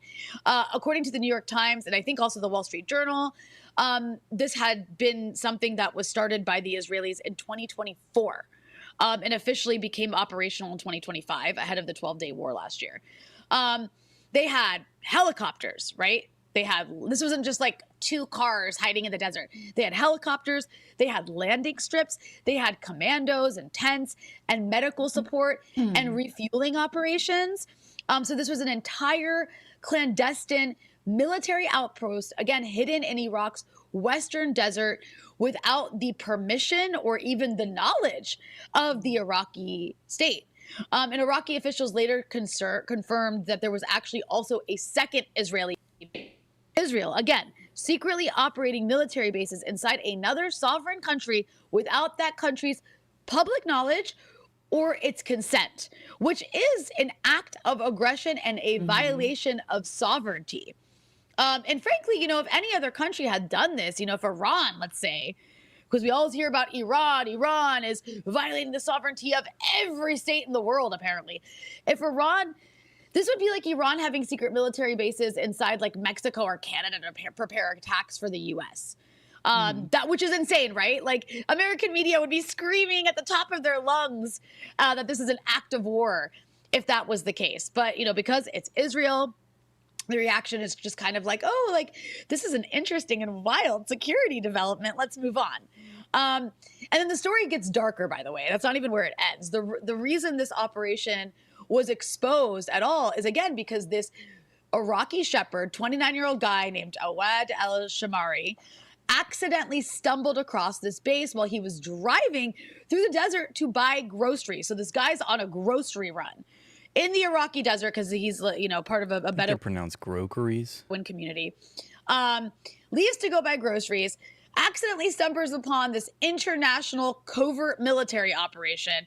And then according to witnesses and Iraqi officials, he contacts the Iraqi military authorities to report what he'd seen, right? Soldiers, helicopters, tents, military activity around a landing strip, super suspicious stuff. And then you know what happens afterwards, Zoe? He's hunted down by an Israeli helicopter and murdered. Wow. This helicopter chases his pickup truck across the desert, repeatedly fires on him until his vehicle is destroyed. And then later his burned body is found beside, the charred remains of his truck. And again, zero outrage. They murdered a guy, just like this shepherd, on his land because he reported their covert military base to the Iraqi authorities. This is a civilian shepherd killed for discovering a secret foreign military installation inside his country. He's lucky they didn't off him, huh? You want to revise that? Sorry, I laugh because I shouldn't laugh. It's awful. But they did off him. Right? It's just wild. So again, I just want to say, I know I'm not trying to sound like a broken record, but I just feel like the only way for people to understand how outrageous this is if we make comparisons. So imagine if Russia had done this or China had done this somewhere, or again, if Iran had done this, we would never hear the end of it. But I bet most people kind of either maybe saw a headline about this or didn't even know it happened. So this is what I think, it got dark, gets a little bit crazier. The scandal doesn't end there because it's not just Israel, it's the U.S. According to Iraqi officials and former American officials that are quoted in these Western media reports, they are there's no way that the Pentagon or CENTCOM didn't know these Israeli bases existed. Absolutely no chance. The U.S. military, of course, we know has massive infrastructure across Iraq. Iraqi airspace is heavily monitored. American-Israeli militaries coordinate closely on everything in the region. There's no way the Americans didn't know this. And a former American military commanders literally said it would be, they used the word inconceivable for Washington not to know, which means one of two things happened here. Either the U.S. deliberately concealed the Israeli operations from Iraq, which I believe to be the case, or, and both of these might be true, or some people in Iraq's leadership knew and helped cover it up, or just stayed silent about it, which is essentially the same thing. Both possibilities could be true, but definitely the American one for sure is true. And remember, Iraq's supposed to be a sovereign state, right? But I think this story also exposes that Iraq remains trapped under these overlapping systems of American domination and Israeli military penetration. And actually, Zoe, it's even crazier because the Iraqi military even asked their American counterparts for information about this suspicious military activity that was seen in the desert, and they got no answer. And at some point, the Americans had like convinced the Iraqis to basically turn off their own radar systems, saying it was like for their own protection. So, anyways, the other thing I want to mention is that this is also like there's also this constant situation with Iraq where the Americans are constantly complaining about Iranian infiltration in Iraq and Iranian violations of Iraqi sovereignty. Yet again, they're involved in this and, of course, not a peep about it. And again, I want to go back to the fact, like, I think it's crazy that the U.S. literally compelled Iraq to shut down its own radar systems to protect American aircraft. But now they're saying, oh, this was probably so that they wouldn't notice the Israeli activity, the Israeli covert bases taking place. So I really wanted to tell that story because it exposes how much international law doesn't matter, how much the U.S. just violates sovereignty with total impunity, and then complains about, Iran violating sovereignty. It's just pure projection. And, it exposes a devastating reality that countries like Iraq are still living under the aftershocks of invasion and occupation decades after the fact. This is not a free and sovereign country. If they can't even, if their people literally get hunted down and killed for discovering a foreign country operating a covert base. No, I mean, it's ridiculous. And it can kind of, I feel like people, it doesn't necessarily register always. But Rania, you've actually reported from on the ground in Iraq. I don't know if our viewers know that, but you've actually seen the conditions there. What it means to live after, 2 decades of a U.S. invasion and military occupation. It's not when people talk about the U.S. starting wars in other countries, I mean, the reality of Iraq is the aftermath of that. No, absolutely. And like, anyways, it's also just insane because like being in Lebanon most of the year, because where I live right now, I happen to not be there. You literally it's constant from the Americans, this idea of like the sovereignty of other countries, the sovereignty of the region from Iran. And then everything is just completely hypocritical and outrageous. And I think that this story really demonstrates that. And yes, having been in Iraq, it's like the country, you don't heal or come out of an invasion and occupation that killed like over 1 million people, even over 20 years later. Like they're still dealing with the aftermath of that. And the Americans are still interfering in the country. And even just during this recent war with Iran, they were constantly bombing Iraq and bombing the PMF, the Popular Mobilization Forces, that helped fight ISIS, saying they're connected to Iran. So just still trying to like overthrow the Iraqi security apparatus after they've already thrown the Iraqi security apparatus. Okay. That was good. She was cooking. Let's go. I got some new posts to show you.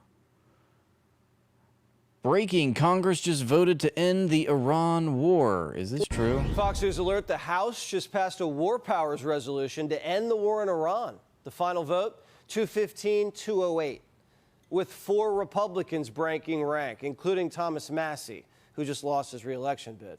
The vote would mean the president would have to seek out congressional approval for any future military action. The bill now is going to be voted on in the Senate, so we'll see what happens there. Even if it does pass out of the Senate, come on. This is the grift, man. They'll pass something in the House, and it'll fail in the Senate. Trump will just veto it. Doesn't mean anything. It's more symbolic. Yeah, exactly. In other news, someone might have to Can't believe I'm agreeing with Jesse Waters. Up his cave because someone's coming over for dinner. The people. It says legless Ayatollah. What do you think about that? I know you can't see it. Let me show you. Fox News is saying that Mojtaba Khomeini has no legs.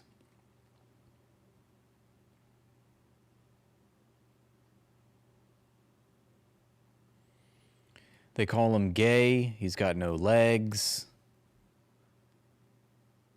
Legolas. Did he say cave? I don't remember. I hit the nail on the head. What did I say? Clean up his cave because someone's coming over for dinner. Someone's coming over for dinner. This guy is such a joke. Listen to him. We're dealing with, we know they're the people that are leading the country right now. Is it the gay Ayatollah? He's involved. Still can't believe she said that. Really? Yeah, I think they have a lot of respect for him. Would you like to meet him or meet any of the Iranians in person? I've never thought of it, actually. It's a very good question. I'll think of it. Yeah. So dumb. Like, what a tone deaf question.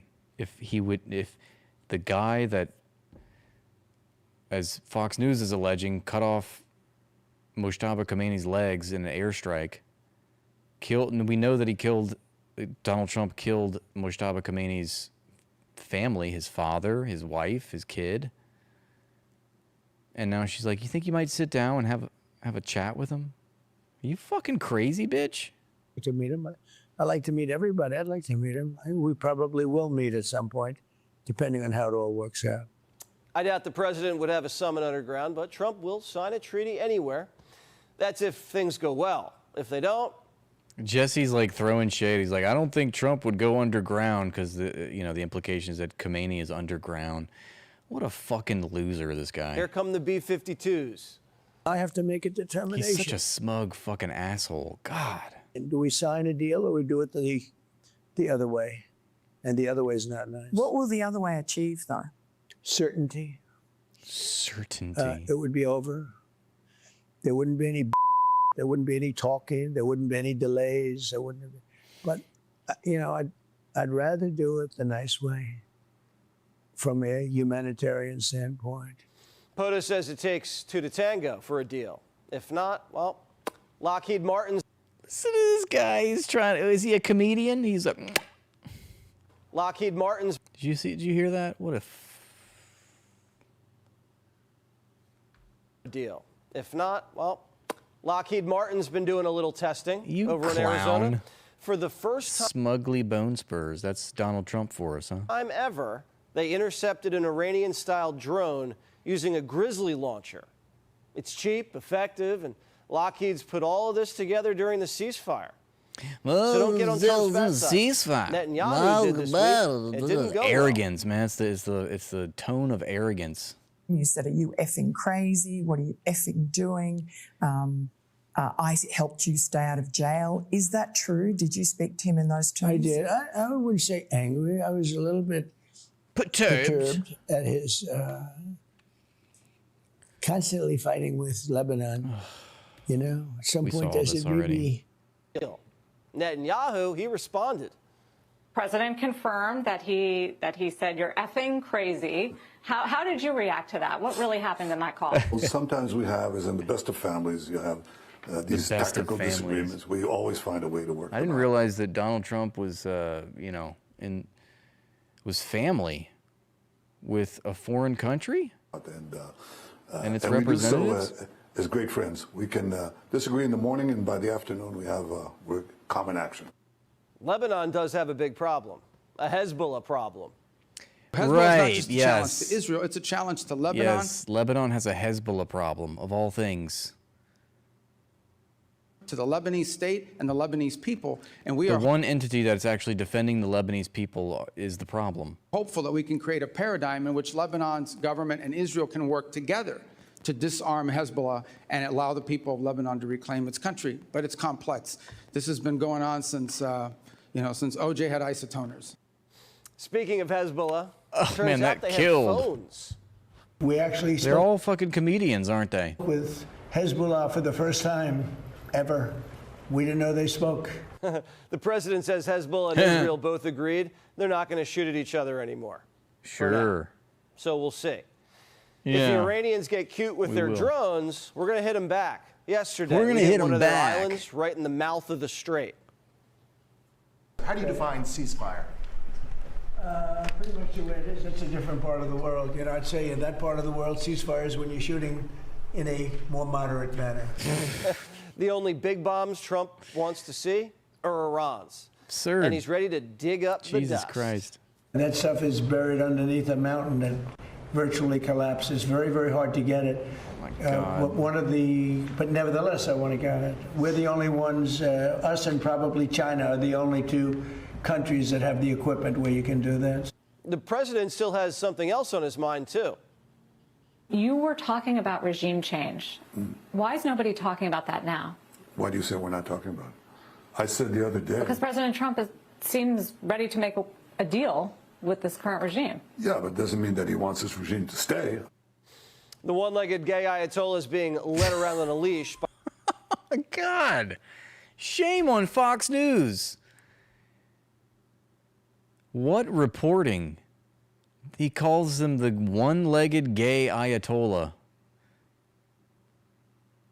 Just trying to slander and defame. Just make sure you gotta hate this guy. Not only is he gay, but he has one leg. Wow, we're such a liberal, accepting society, right? Until our perceived enemy is gay, which Mujtaba Khomeini is not gay. Nor do we know that he's missing a leg. By the Republican Guard. He's a figurehead without any lips. Trump's working on a grand bargain to open up the strait, denuke the mullahs, and sew up the... Yeah, I thought Iran hated gays. That's why we needed to go to war against them. They weren't a liberal, accepting democracy like Israel is. The Abraham Accords. What are the Democrats doing? They're talking about Marco's feet. You're talking about the Khomeini's feet and the lack thereof, and the fact of which way he swings. Just like you won't admit President Trump is losing this reckless war of choice, and just like you couldn't admit that the shoes the president bought you were too big. You Only his legs were gay. That's right. Thank you. Clearly He's don't fixed know now. what winning means. Yeah, I don't know about the shoes. I mean, he gave me some Florsheim shoes. They're actually pretty good. They fit fine. I don't know what she's talking about. Your shoes look very nice today, Mr. Secretary. That's funny because, like, the joke. I mean, wow. This is the state of our politics. Everything's a meme. Everything's being reduced to memes and jokes. Our politicians think they're stand-up comedians. Remember that the ongoing joke about Marco Rubio is that Donald Trump makes all of his administrative officials wear the same shoe, the Florsheim shoe. Florsheim shoe sounds pretty Jewish, and it apparently doesn't fit Marco Rubio. They're too big for his little tiny feet. And so I'm just flabbergasted that would get brought up at a congressional hearing. Can we go back? Pretty good. They fit fine. Admit President Trump is losing this reckless war of choice, and just like you couldn't admit that the shoes the president bought you were too big. You clearly don't know what winning means. Why would you say that, though? I mean, you just look like an idiot. I don't even understand why you would bring that up. If you're really trying to take the Secretary of State to task for his, which is perfectly commendable because this guy's guilty of so many war crimes. Why are you going to talk about his shoes? You just start sounding petty. You delegitimize the other points, which were valid. Yeah, I don't know about the shoes. I mean, he gave me some Florsheim shoes. They're actually pretty good. They fit fine. I don't know what she's talking about. Look, he's like, I don't know what you're talking about. He's obviously seen social media and all the memes about his shoes. So many memes, AI memes about how Marco Rubio has big shoes to fill. And he's like, I don't know what you're talking about. He's like stammering, stuttering. He's like, I don't know.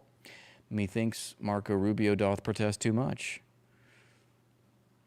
Your shoes look very nice today, Mr. Secretary. Well, how can you see them? They're way down. What about, yeah, how can you see them? They're tiny. No. I don't even, there was a perfectly valid petty thing that she could have gone after, and it wasn't his feet, it was his ears. Look at them. They unsettle me. Down here. I'm uncomfortable. Look at those We're talking about things. shoes. Are you guys kidding me? I mean, I actually kind of agree with Marco Rubio. What are we talking about? Shoes? Like we know Marco is a clown, but now you're making everything a clown show. And is this the Foreign Affairs Committee, or is this like a circus? What is this? We'll have kind of a good more on point. feet later in the show. You know what else Democrats can't stop? Not calling the kettle black, but it is a good point. Stop thinking about? Trump in the bedroom. Donald Trump is sleeping right next to you. No, he's not. If Donald Trump cannot stay awake at these important meetings where the cameras are rolling, Imagine what he's like when the cameras are not there. We had a cognitively impaired president in office a few years ago. That's a cognitively impaired president, but I don't like to talk about that because it weakens America. This president we have, this is a guy that literally doesn't sleep. Okay, Saeed's got it all wrapped up for us nicely. Fox News in a nutshell. Gay, legless Ayatollah from the Islamic Iranian regime are enriching uranium. I wonder if the uranium is also gay because of the failure of Barack Hussein Obama. Yeah. On foreign trips with the president, that he doesn't sleep in the whole flight. And everyone else is sleeping on the plane, and he's, wandering the hallways looking for someone to wake up and talk to. He's got stamina. He's got stamina. That was such a shit show. My goodness. Javier Becerra, we will not be bought, says the guy bought by all the corporations. Look at all these corporations. This is how our politicians should be branded in public, is like NASCAR drivers. They have everyone who sponsors them just on their outfit, Then we would see things more accurately. Look at all the corporate sponsors he has. Meta, Airbnb, Chevron, Kalshi, I don't even know what the hell that is. McDonald's, Red Bull, PG&E, Uber, Monster Drink, Coca-Cola, Pepsi, the fucking Resnicks, who have, monopolized the water supply in California via their wonderful company. Yeah.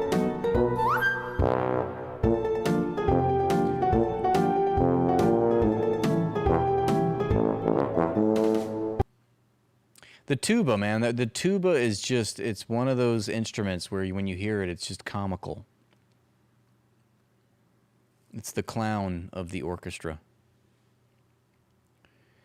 Israel, go away. Our land is not for sale, scream the Albanians, rising up as the Rothschilds, Kushner, and Ivanka Trump are trying to Israel an Albanian island.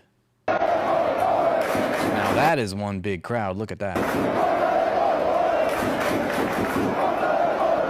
Now I'm starting to believe that maybe there were hundreds of thousands of people. Jesus Christ, that is a fucking demonstration if I've ever seen one. Yosef Haddad said that they always say that God takes the best ones to him, but wow, they say. In the case of Adam Frenchie, that's definitely a indigenous Arab to the Middle East. What's your last name? Frenchie? Reporting for duty, sir. Adam Frenchie. Fellow Chosenite. Indigenous to the Middle East. It's the absolute truth, says Yosef. I just came out of the Shiva for Sergeant Adam Frenchie, a Maglan fighter who fell this week in southern Lebanon. Man, they've been dropping like flies, those IDF soldiers out there in southern Lebanon. How many tweets have we seen from Nosferatu saying we offer our condolences to Private Shlomo, who fell courageously in battle from an explosive drone, and from every person I spoke to there, I heard utterly wild stories about him. His only sister, Zohar, who's about to finish 12th grade, tells how he was the best brother in the world, caring and devoted. His teammates tell about the most gung-ho and battle-hardened Negev fighter there was, the heart of the team. Well, it sucks to suck. Why is the guy not around anymore? A soldier from the training unit showed up and told how Adam dropped everything and dragged him through one of the hikes he couldn't finish and had collapsed from exhaustion. Sounds like a brave soldier. And only thanks to him did he complete the route. And there are so many stories. He was a world unto himself and so much more. I'm going to cry. I heard so many descriptions of him that kept repeating from friends and family how funny Adam was, how Zionist he was, and how much he loved the occupied lands, how much light he spread with his ever-present Jewish smile.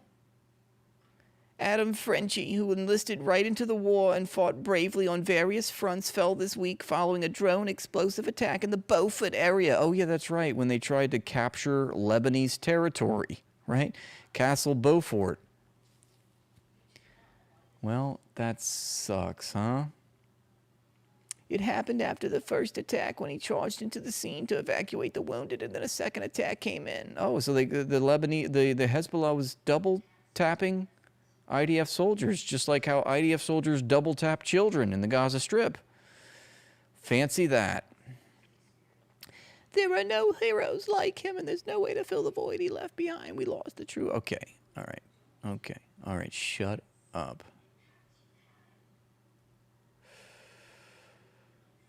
Damn. I gotta chime in here. Damn, Hezbollah smoked that ass. Tragic. Let's hit him with a fire emoji. Just for full effect.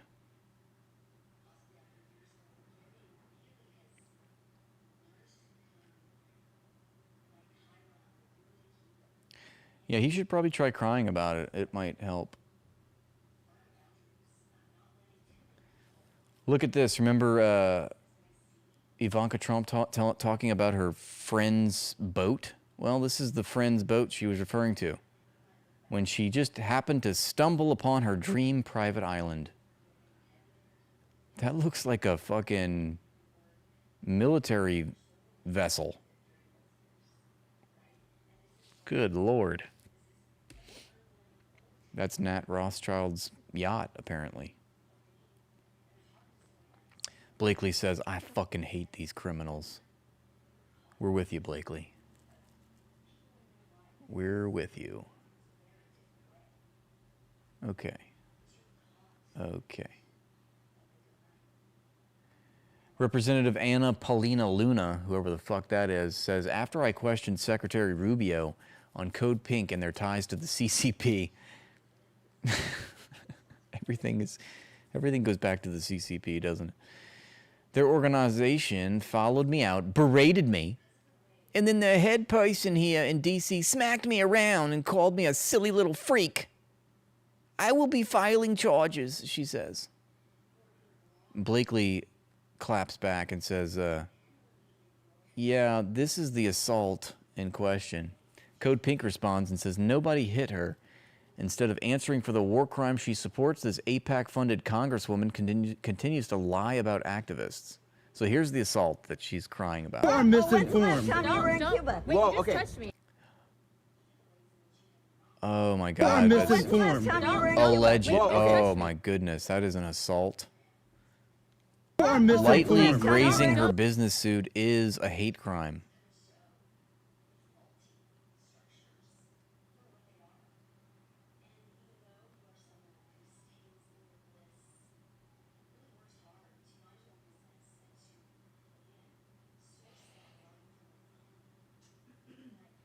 Here's the full clip. That government can get money to keep the hospitals going. To actually get aid to the people of Cuba, because it doesn't sound like you do. No, because Marco Rubio has been sanctioning Emphasis on it. the Cuban people, which is hurting them by the He's billions. sanctioning the government. By the billions. No, that hurts the people there. They have no power. You are misinformed. Tell me we're in Cuba. Wait, Whoa, you just okay. touched me. Oh, it was like, wait, I'm no, sorry. It doesn't matter. You just touched me. All right, You're I going to won't do walk that. away right now, or else I'm going to call Capitol Police. Okay. Don't touch me. I will walk away. Bye-bye. Wow. That was a flagrant foul. That's going to be a 15-yard penalty. When's the last time you were in Cuba? Whoa, okay. Oh, You just touched me. Oh my God.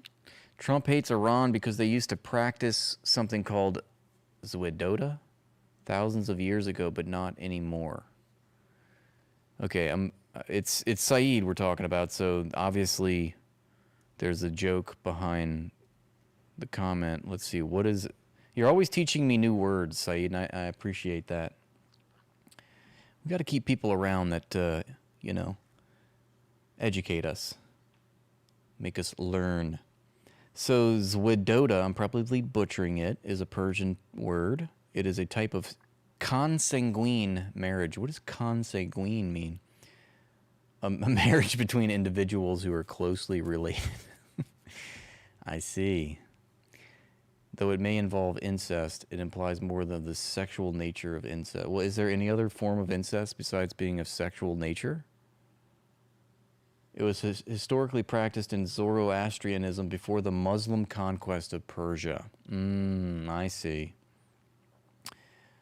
Did the Persians get rid of incest? That is deeply anti-Semitic. No wonder we don't like them. Such marriages are recorded as having been inspired by Zoroastrian cosmogony. Wow. According to the Zoroastrian cosmogony, Mashiach and Mashiana were the first man and woman whose procreation gave rise to the human race, and they were sisters and brothers. What's going on here? All right, we knew there was a joke in there somewhere, and we found it. Obviously, Saeed is making fun of our Presitard. And that is not cool, Saeed. That's my Presitard, all right? You don't know. You don't have the agency. You don't have the right, sir. I don't care if your kids were born in America. You're one of them Arabs. Stop talking about my Presitard like that.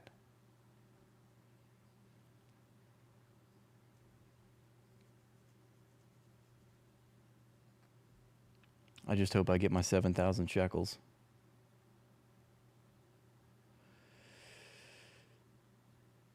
Okay, what else? Where were we? I blacked out.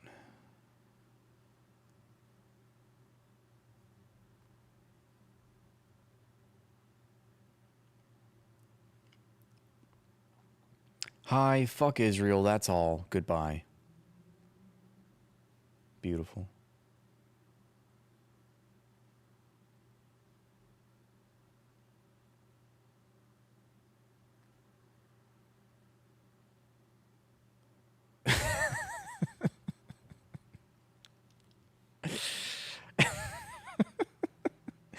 You guys wonder where I get my thumbnails from.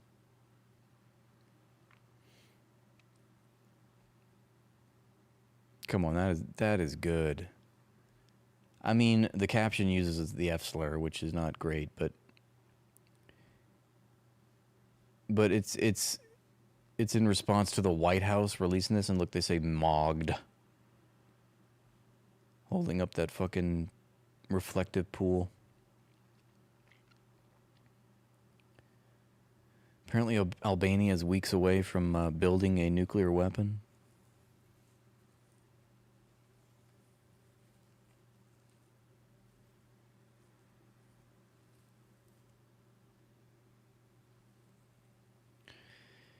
An incredibly violent morning so far in Lebanon. Dozens of Israeli air and drone strikes so far have killed multiple people, including 6 Palestinians and Syrian laborers, in a massacre in the Hosh neighborhood of Tyre, according to the Ministry of Health. See below a video of a man being hunted by an Israeli drone and then targeted on the side of a busy highway. This is not the first time this has happened.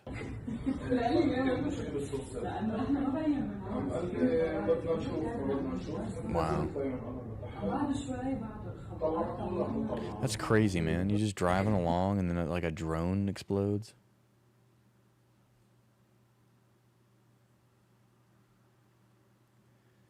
When will these fuckers be stopped? Why is Iran not attacking? That's what I don't understand. Why are they not retaliating against Israel on behalf of Lebanon like they promised? You know, apparently it has to do with the fact that Israel is not bombing Beirut specifically, but that seems like such a cop-out.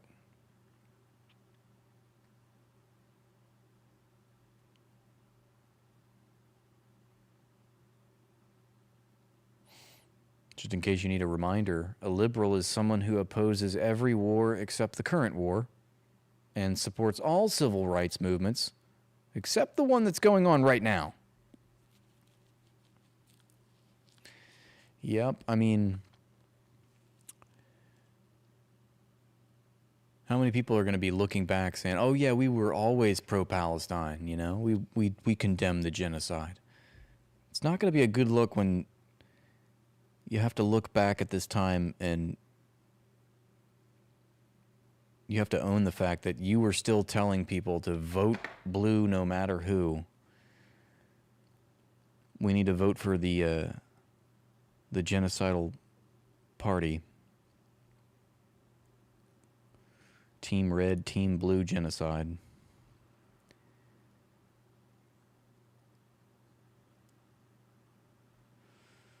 All right, should we end with a podcast of sorts? Let's see, is there anything else I can go into at the moment?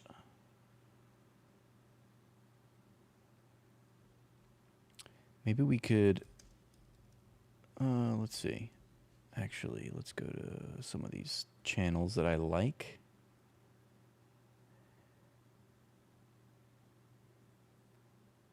Do like that one. Let's see.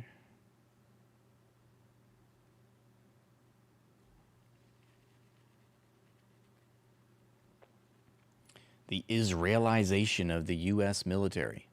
Do I think you're attractive? Yeah, your profile picture is so damn handsome. It's beautiful.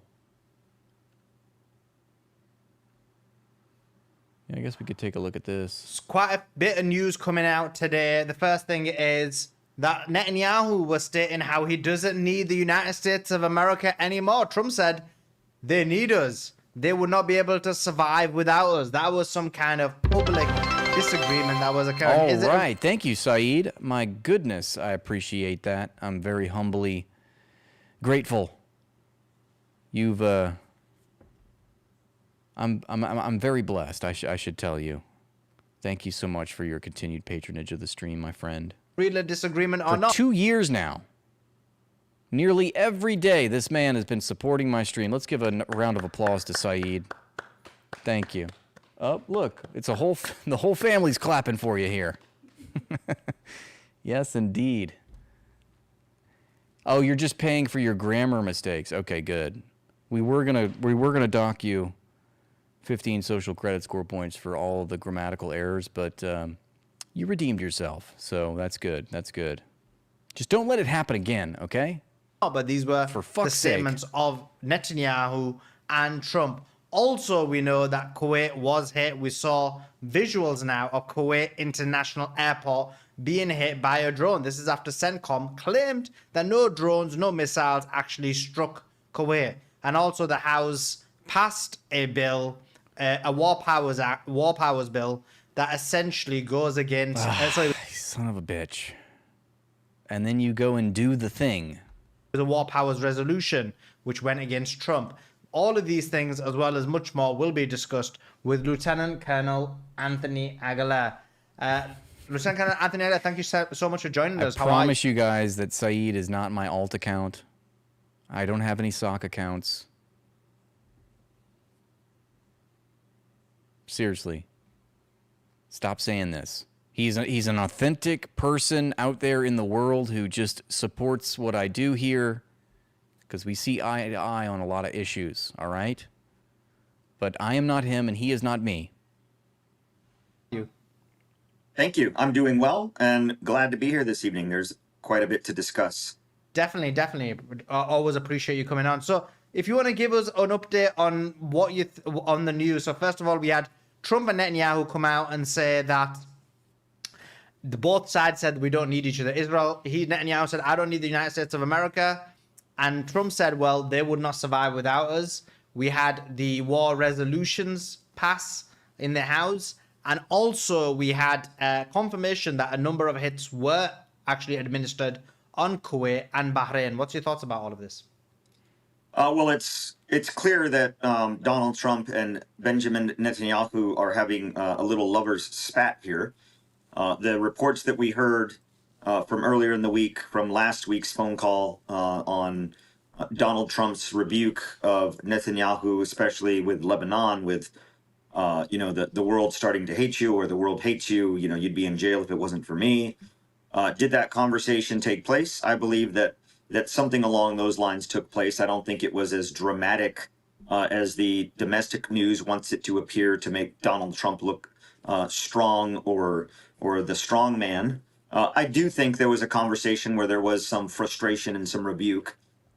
And now we see, and the reason I believe that even more so now is because we see Netanyahu coming out with a statement of, well, hey, we don't need you. So then, Donald Trump's response to that is, oh, well, yes, you do, which seemingly echoes that conversation that he allegedly had with Netanyahu last week, to where, I saved you, I'm keeping you out of prison, you need us. So is it true that Israel needs the United States to survive as a aggressive, war-seeking, constantly at war nation that needs the backing of a strong military to pursue war on multiple fronts? Yes, that is true. Does Israel need the United States to survive existentially if it weren't pursuing constant, never-ending war with its neighbors? Probably not. But in the state that Israel chooses to exist, I have to say I'm grateful to Anthony for taking the gig, because if he didn't take the gig, he wouldn't have been able to be in the position to be a whistleblower. But I've heard him tell the story, and we've talked to him about it. And there's all these little subsidiary companies that are recruiting former military personnel, and he was one of them. And I think the reason I believe him when he says that he went there because it was the Gaza Humanitarian Foundation, and they were there to administer aid, and that was something that he wanted to do. And because it wasn't what it was branded as, that's why he had to resign from his post and be persona non grata. So I commend him for that. They do need the United States. Does the United States need Israel? Not necessarily, not existentially, but if the United States wants to maintain an outpost in the Middle East, to constantly seek to control the Middle East and have this bastion of a statelet in this parasitic-like relationship, well, then yes, the United States needs Israel. If they were both to exist in their natural states of being members of the global community and not seeking constant war or dominating the region or pursuing war with Iran and Iraq and Afghanistan and Syria, or with... That's crazy, Ronald, because I had the same dream that you did.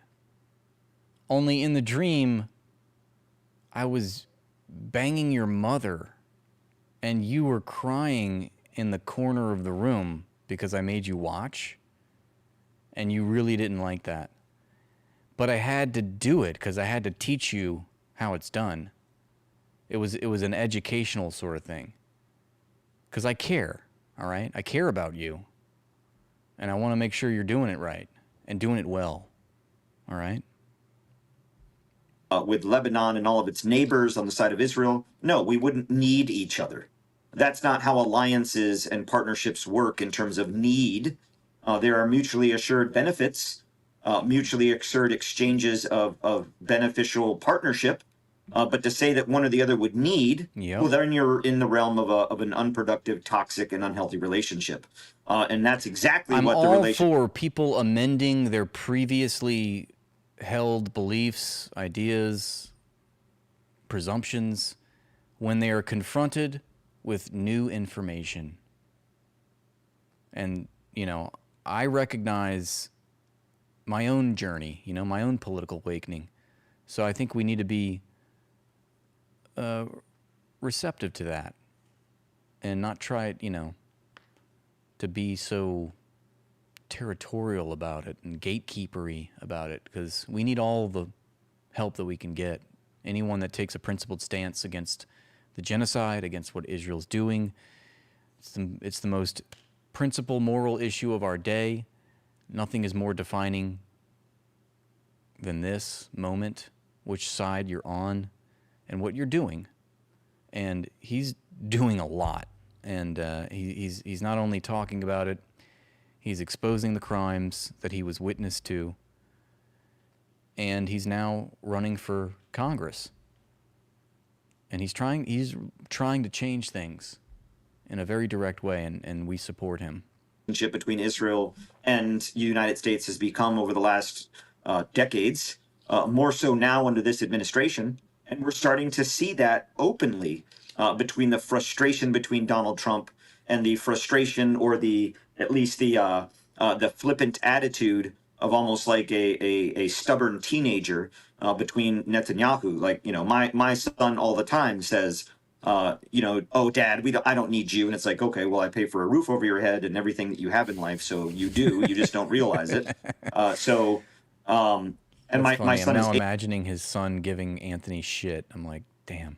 8, by the way, so it's not like he's an adult and says that. He's very young. So in this type of relationship, you see that this relationship between the United States and between Israel has become untenable, unhealthy, toxic, parasitic on just both like my 8-year-old who tells me, I don't need you.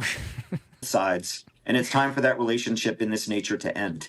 And I think we're seeing the potentiality of that. I'm not saying it's a sure thing. I'm not saying it's a fait accompli, but I'm saying that we are approaching territory where that option may be becoming more likely, especially with the vote that we just had in the Republican-led Congress in the rebuke of President Trump's war, in the passing of the War Powers Resolution, which is quite... Which will get slapped down in the Senate, but that's neither here nor there. Is quite a positive trend. It's not going to stop the war. It doesn't compel Donald Trump to do anything legally. Peter, I don't think that I'm putting anyone on a pedestal when I commend people for good behavior and good actions and taking principled stances. That's not me putting them on a pedestal.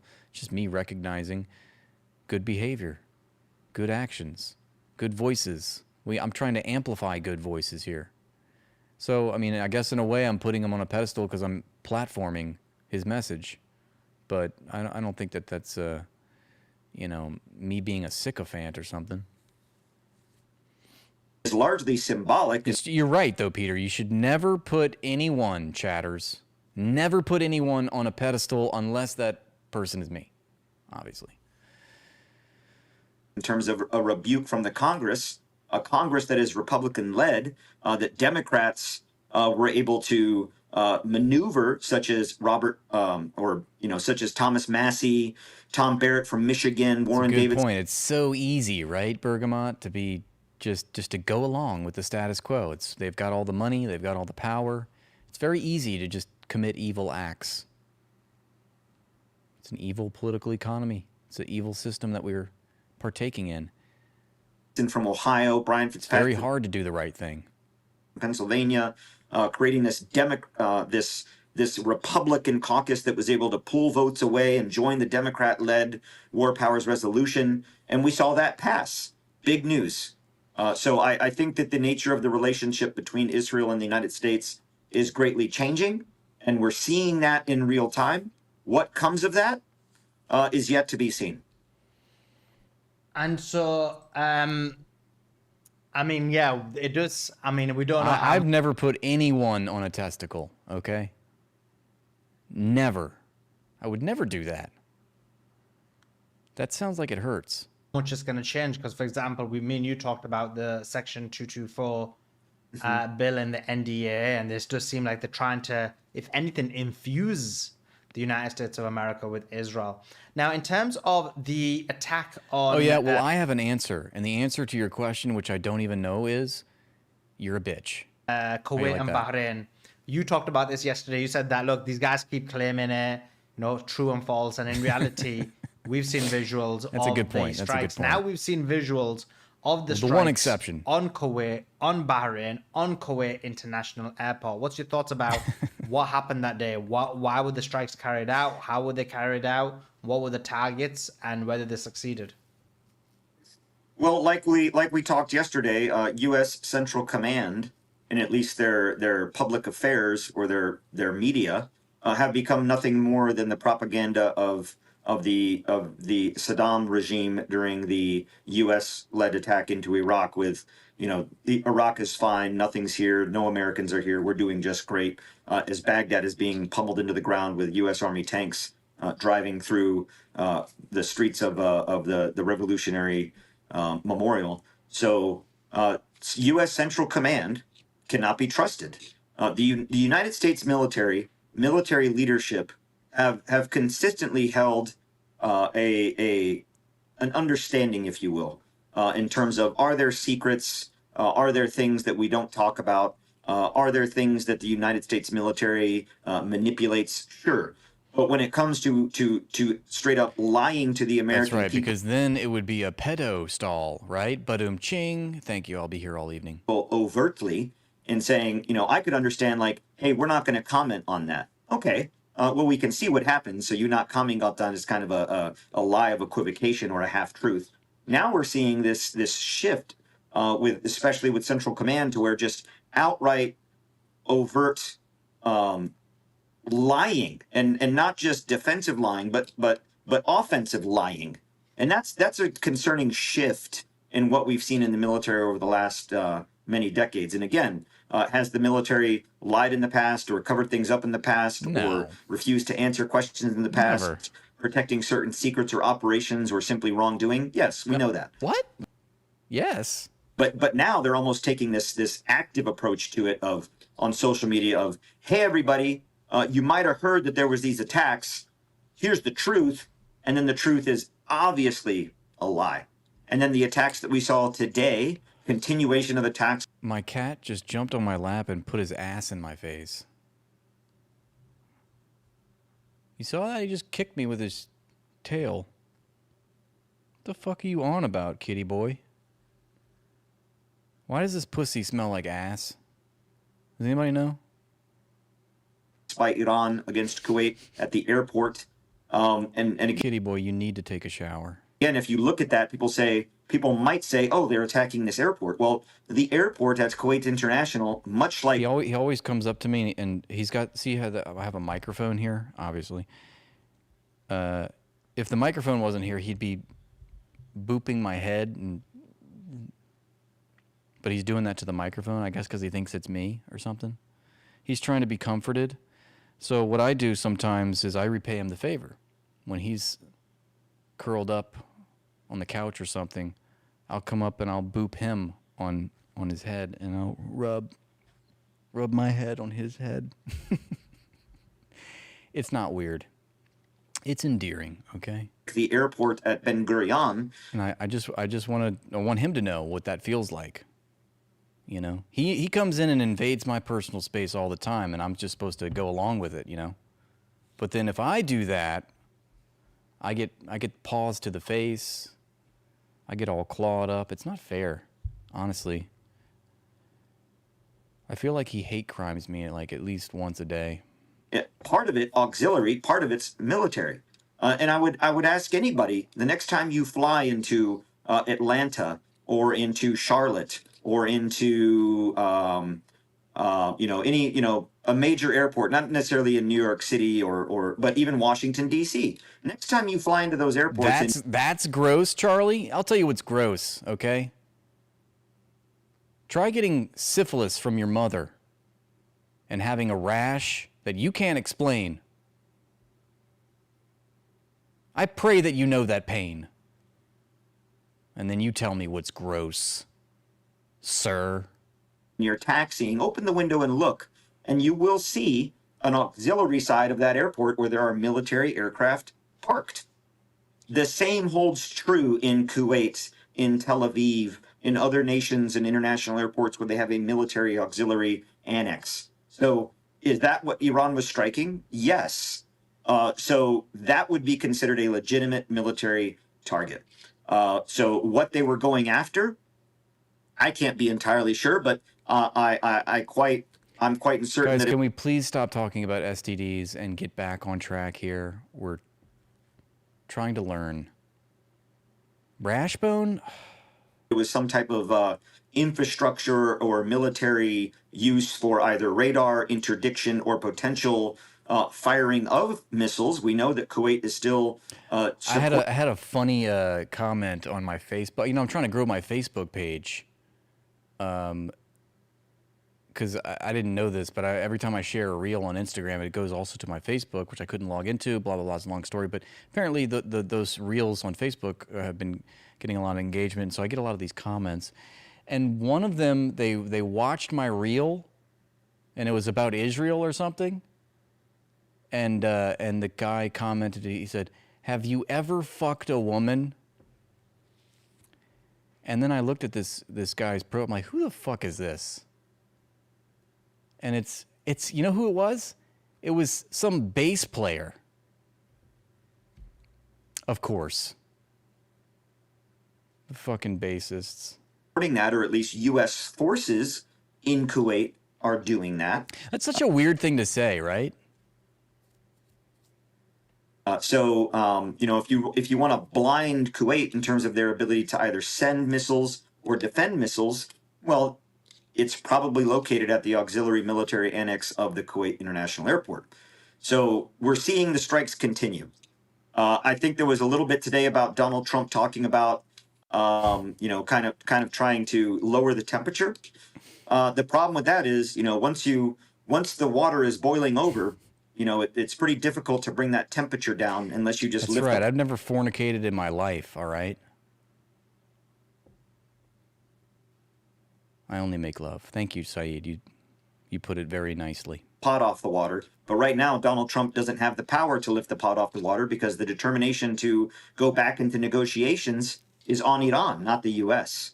So I do think that over the next evening and day, just like we saw last night when we talked, into today and into just 4.5 hours ago, there are going to be strikes that continue, both from the United States and from Iran and potentially from Israel.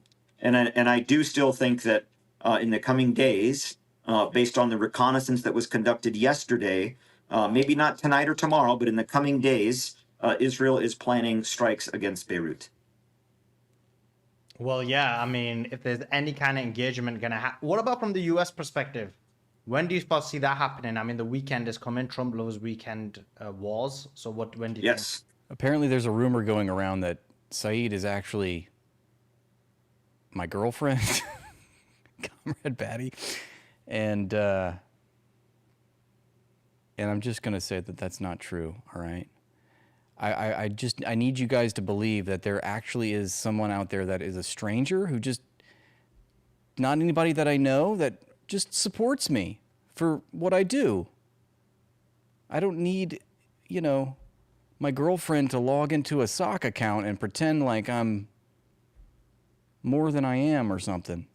So again, I think, you know, as we approach Wednesday here, Trump is starting to soften the language to try to perk up the markets. You know, I can just imagine in the New York City Stock Exchange, which is his primary audience, that when they hear anything about potential negotiations or Trump softening his position or, you know, the war will end, you know, those they perk up, ooh, and they go, you know, typing in all their little things to either raise or lower the price of oil, which is all manipulated and manufactured. It's not the real cost or the real price. It's all manipulated.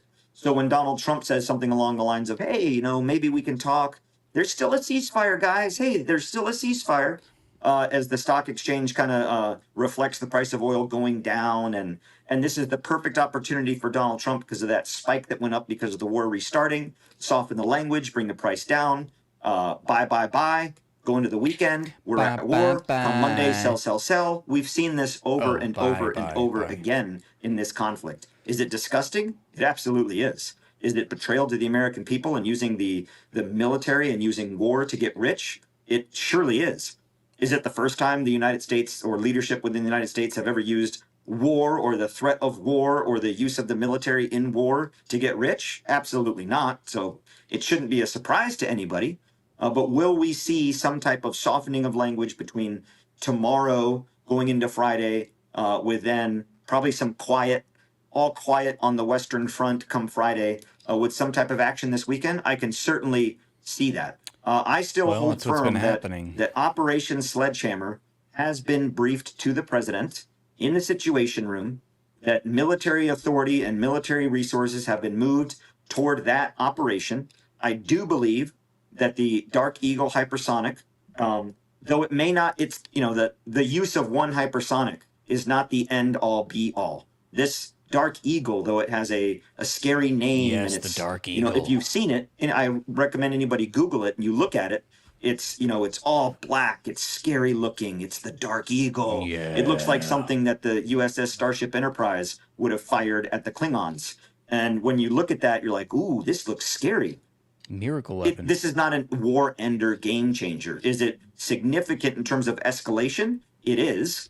And But they've I got do like think 8 of them. that Donald Trump That's and it. the administration, along with Central Command, are looking at ways to step up without crossing the Rubicon yet. But we're approaching the Rubicon. I mean, with each step and each march towards escalation and war, we are marching towards the Rubicon. And I think that we are near the banks of the Rubicon. What comes next? What then? Does the United States maintain a robust local tactical nuclear capability? Yes. Does Israel possess that? Yes. So when you look at the options on the table, to say that nuclear conflict or the use of a nuclear weapon is impossible, it surely is not impossible. Is it unlikely? I would have said it was unlikely before February 28th. Are we getting towards to where it may be likely? I think so. And the writing is on the wall. Again, is it going to happen tonight or tomorrow? No, but I think we're in the long haul on this conflict. And much like we saw in all of the wars that the United States has ever fought, when have they ever lasted 30 days, 90 days? Vietnam was going to be over in 6 months. Iraq, the invasion, in 42 days, President Bush declared victory and it was supposed to be over, and we're still there 23 years later. So does this have the ability to continue to escalate, de-escalate? And each time it escalates and de-escalates, it's at a higher level of escalation than it was before it de-escalated the previous time. So the net gain is further towards escalation, with conventional munitions being depleted on both sides. So what then? How then do you end a war to which you are trying to manipulate the other through military means to a political end state when you've run out of conventional munitions? So when you look at that, it's kind of like what's left in the inventory. So I think we're, you remember that scene in Karate Kid when, Daniel-san is winning and he tells Johnny, sweep the leg, Johnny, sweep the leg. And he looks at him like, oh, sweep the leg. Like that's crossing a red line. We're at the point right now to where Donald Trump is like telling the Central Command, like, sweep the leg. And Central Command right now is like, we're not there yet, but we'll be prepared. We've got we've got it in the arsenal. But I think it's coming. And when that happens, there's going to be great escalation. Yeah. And this is the question about the... Okay, we don't have to watch the whole part of that. Let's see if there's anything else here before we sign off. Let's see. Is there anything else we should take a look at? So Jews are eating kids. Yeah, smell the kids. Yeah.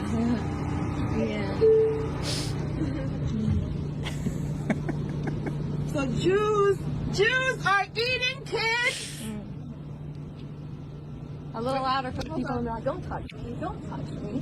Jews are eating kids. Whoa. It's okay for her to eat a kid, but I can't choke her down? I was just assaulted. Okay. I was just assaulted. Oh my God. Oh, I was like, what the fuck? So Jews are...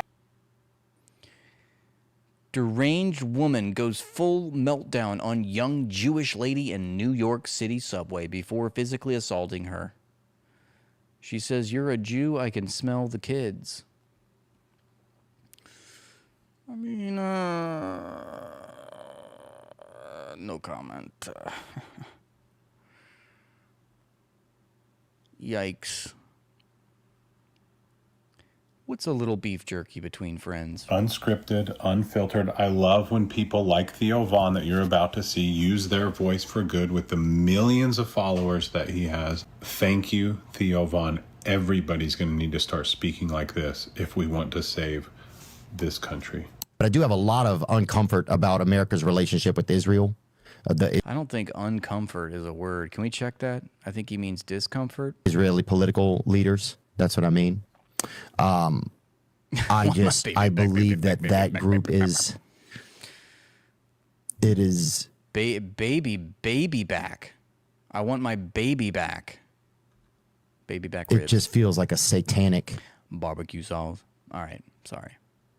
Regime. It doesn't seem. It feels like they just want to cause pain. They just. I mean, these. They don't even know where all the bodies from Gaza are, and they're already moved on to other places that they are attacking, and that America's associated now with their attacks. And I believe that will come here one day. I don't believe that that the Israeli. It's so refreshing when these people are finally catching on. All the normies are finally catching on to what we've been saying for years, right? Spoiled criminal takes luxury swim, takes a call. Are you in that pool, fool? You elbow reality, you're all wet. I don't get that, Michael, but thank you for the $5. Maybe more people can read this and try to make sense of it.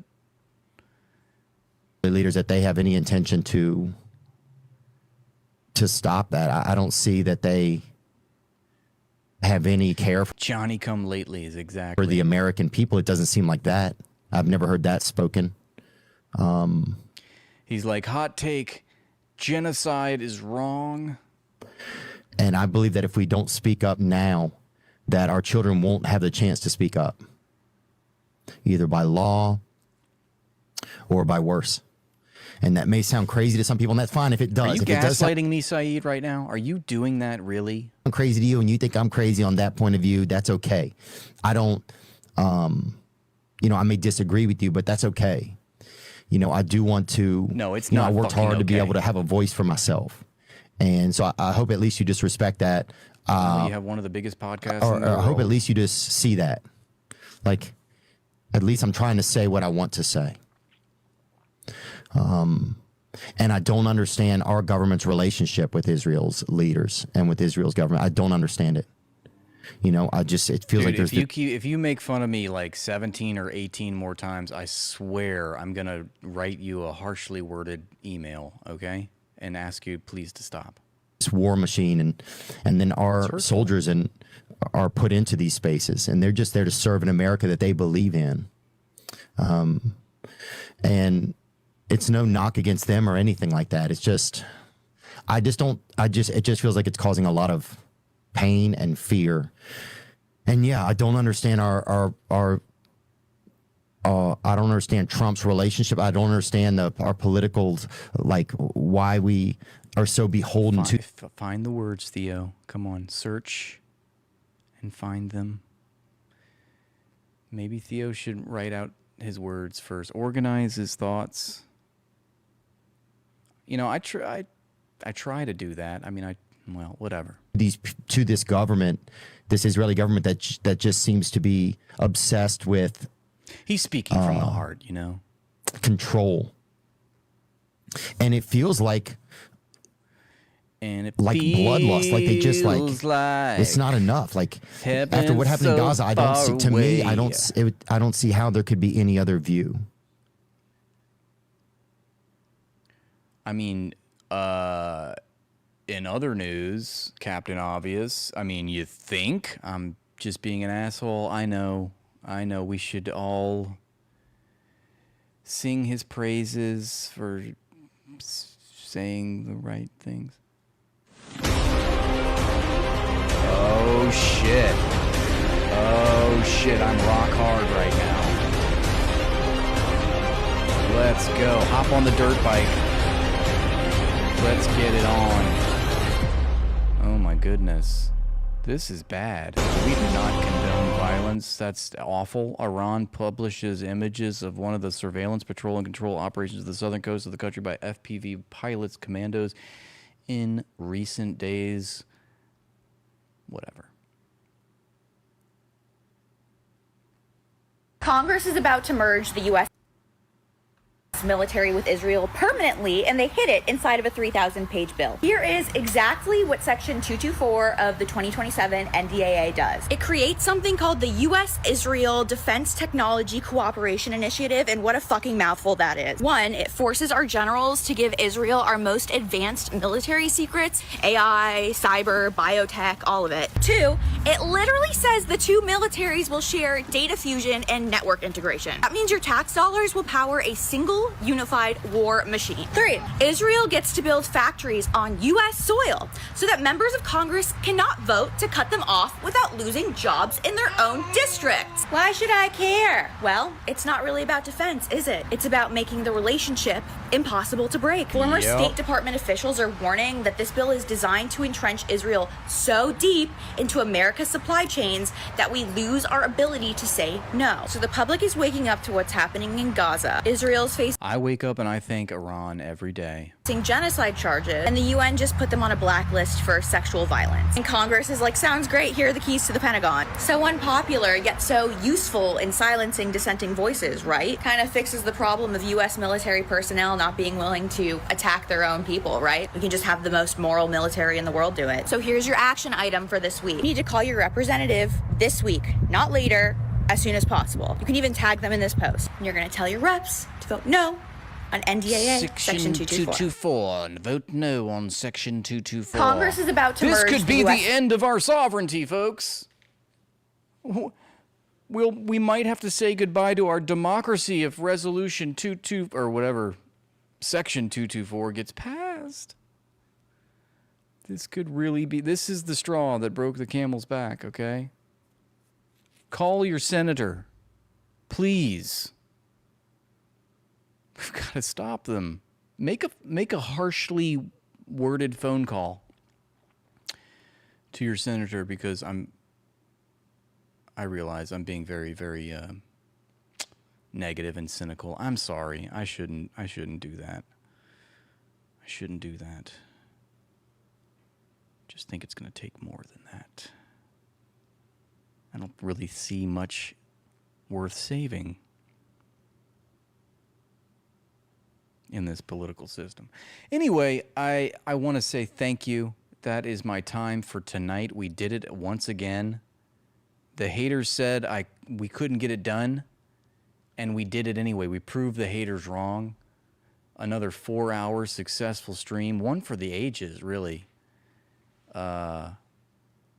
I'm sure you had a wonderful time, and you love me as I love you. And we're going to do it all again tomorrow. I'm sure of it. Thank you so much for supporting the stream. You guys are all awesome and based, and you keep me going. So I really love that, and I love you, and peace and love. I hope you have a wonderful evening. Come back and see me now tomorrow, same time, same place. Don't forget to hit that like and subscribe. Every little bit helps. And also remember that let me know what you think in the comments, okay? Yeah. But in all sincerity, thank you. Love to all, as Saeed likes to say. That's the sign off that we're rocking with. And here is our first outro ever. Are you ready? We actually have an outro this time. I'm so impressed with us. Rathbone has to go to bed. It's time to tuck your lip. You know what? You know what happened? So something's up with the audio. I'm sorry to the person that made the song. Somebody made a song, an outro song, and it's not playing. So I'm sorry. We'll get it figured out, okay? Tomorrow. I promise you. Rathbone has to go to bed. It's time to tuck your little head. Good night. Good night.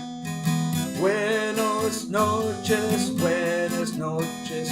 Buenas noches. Buenas noches. Buenas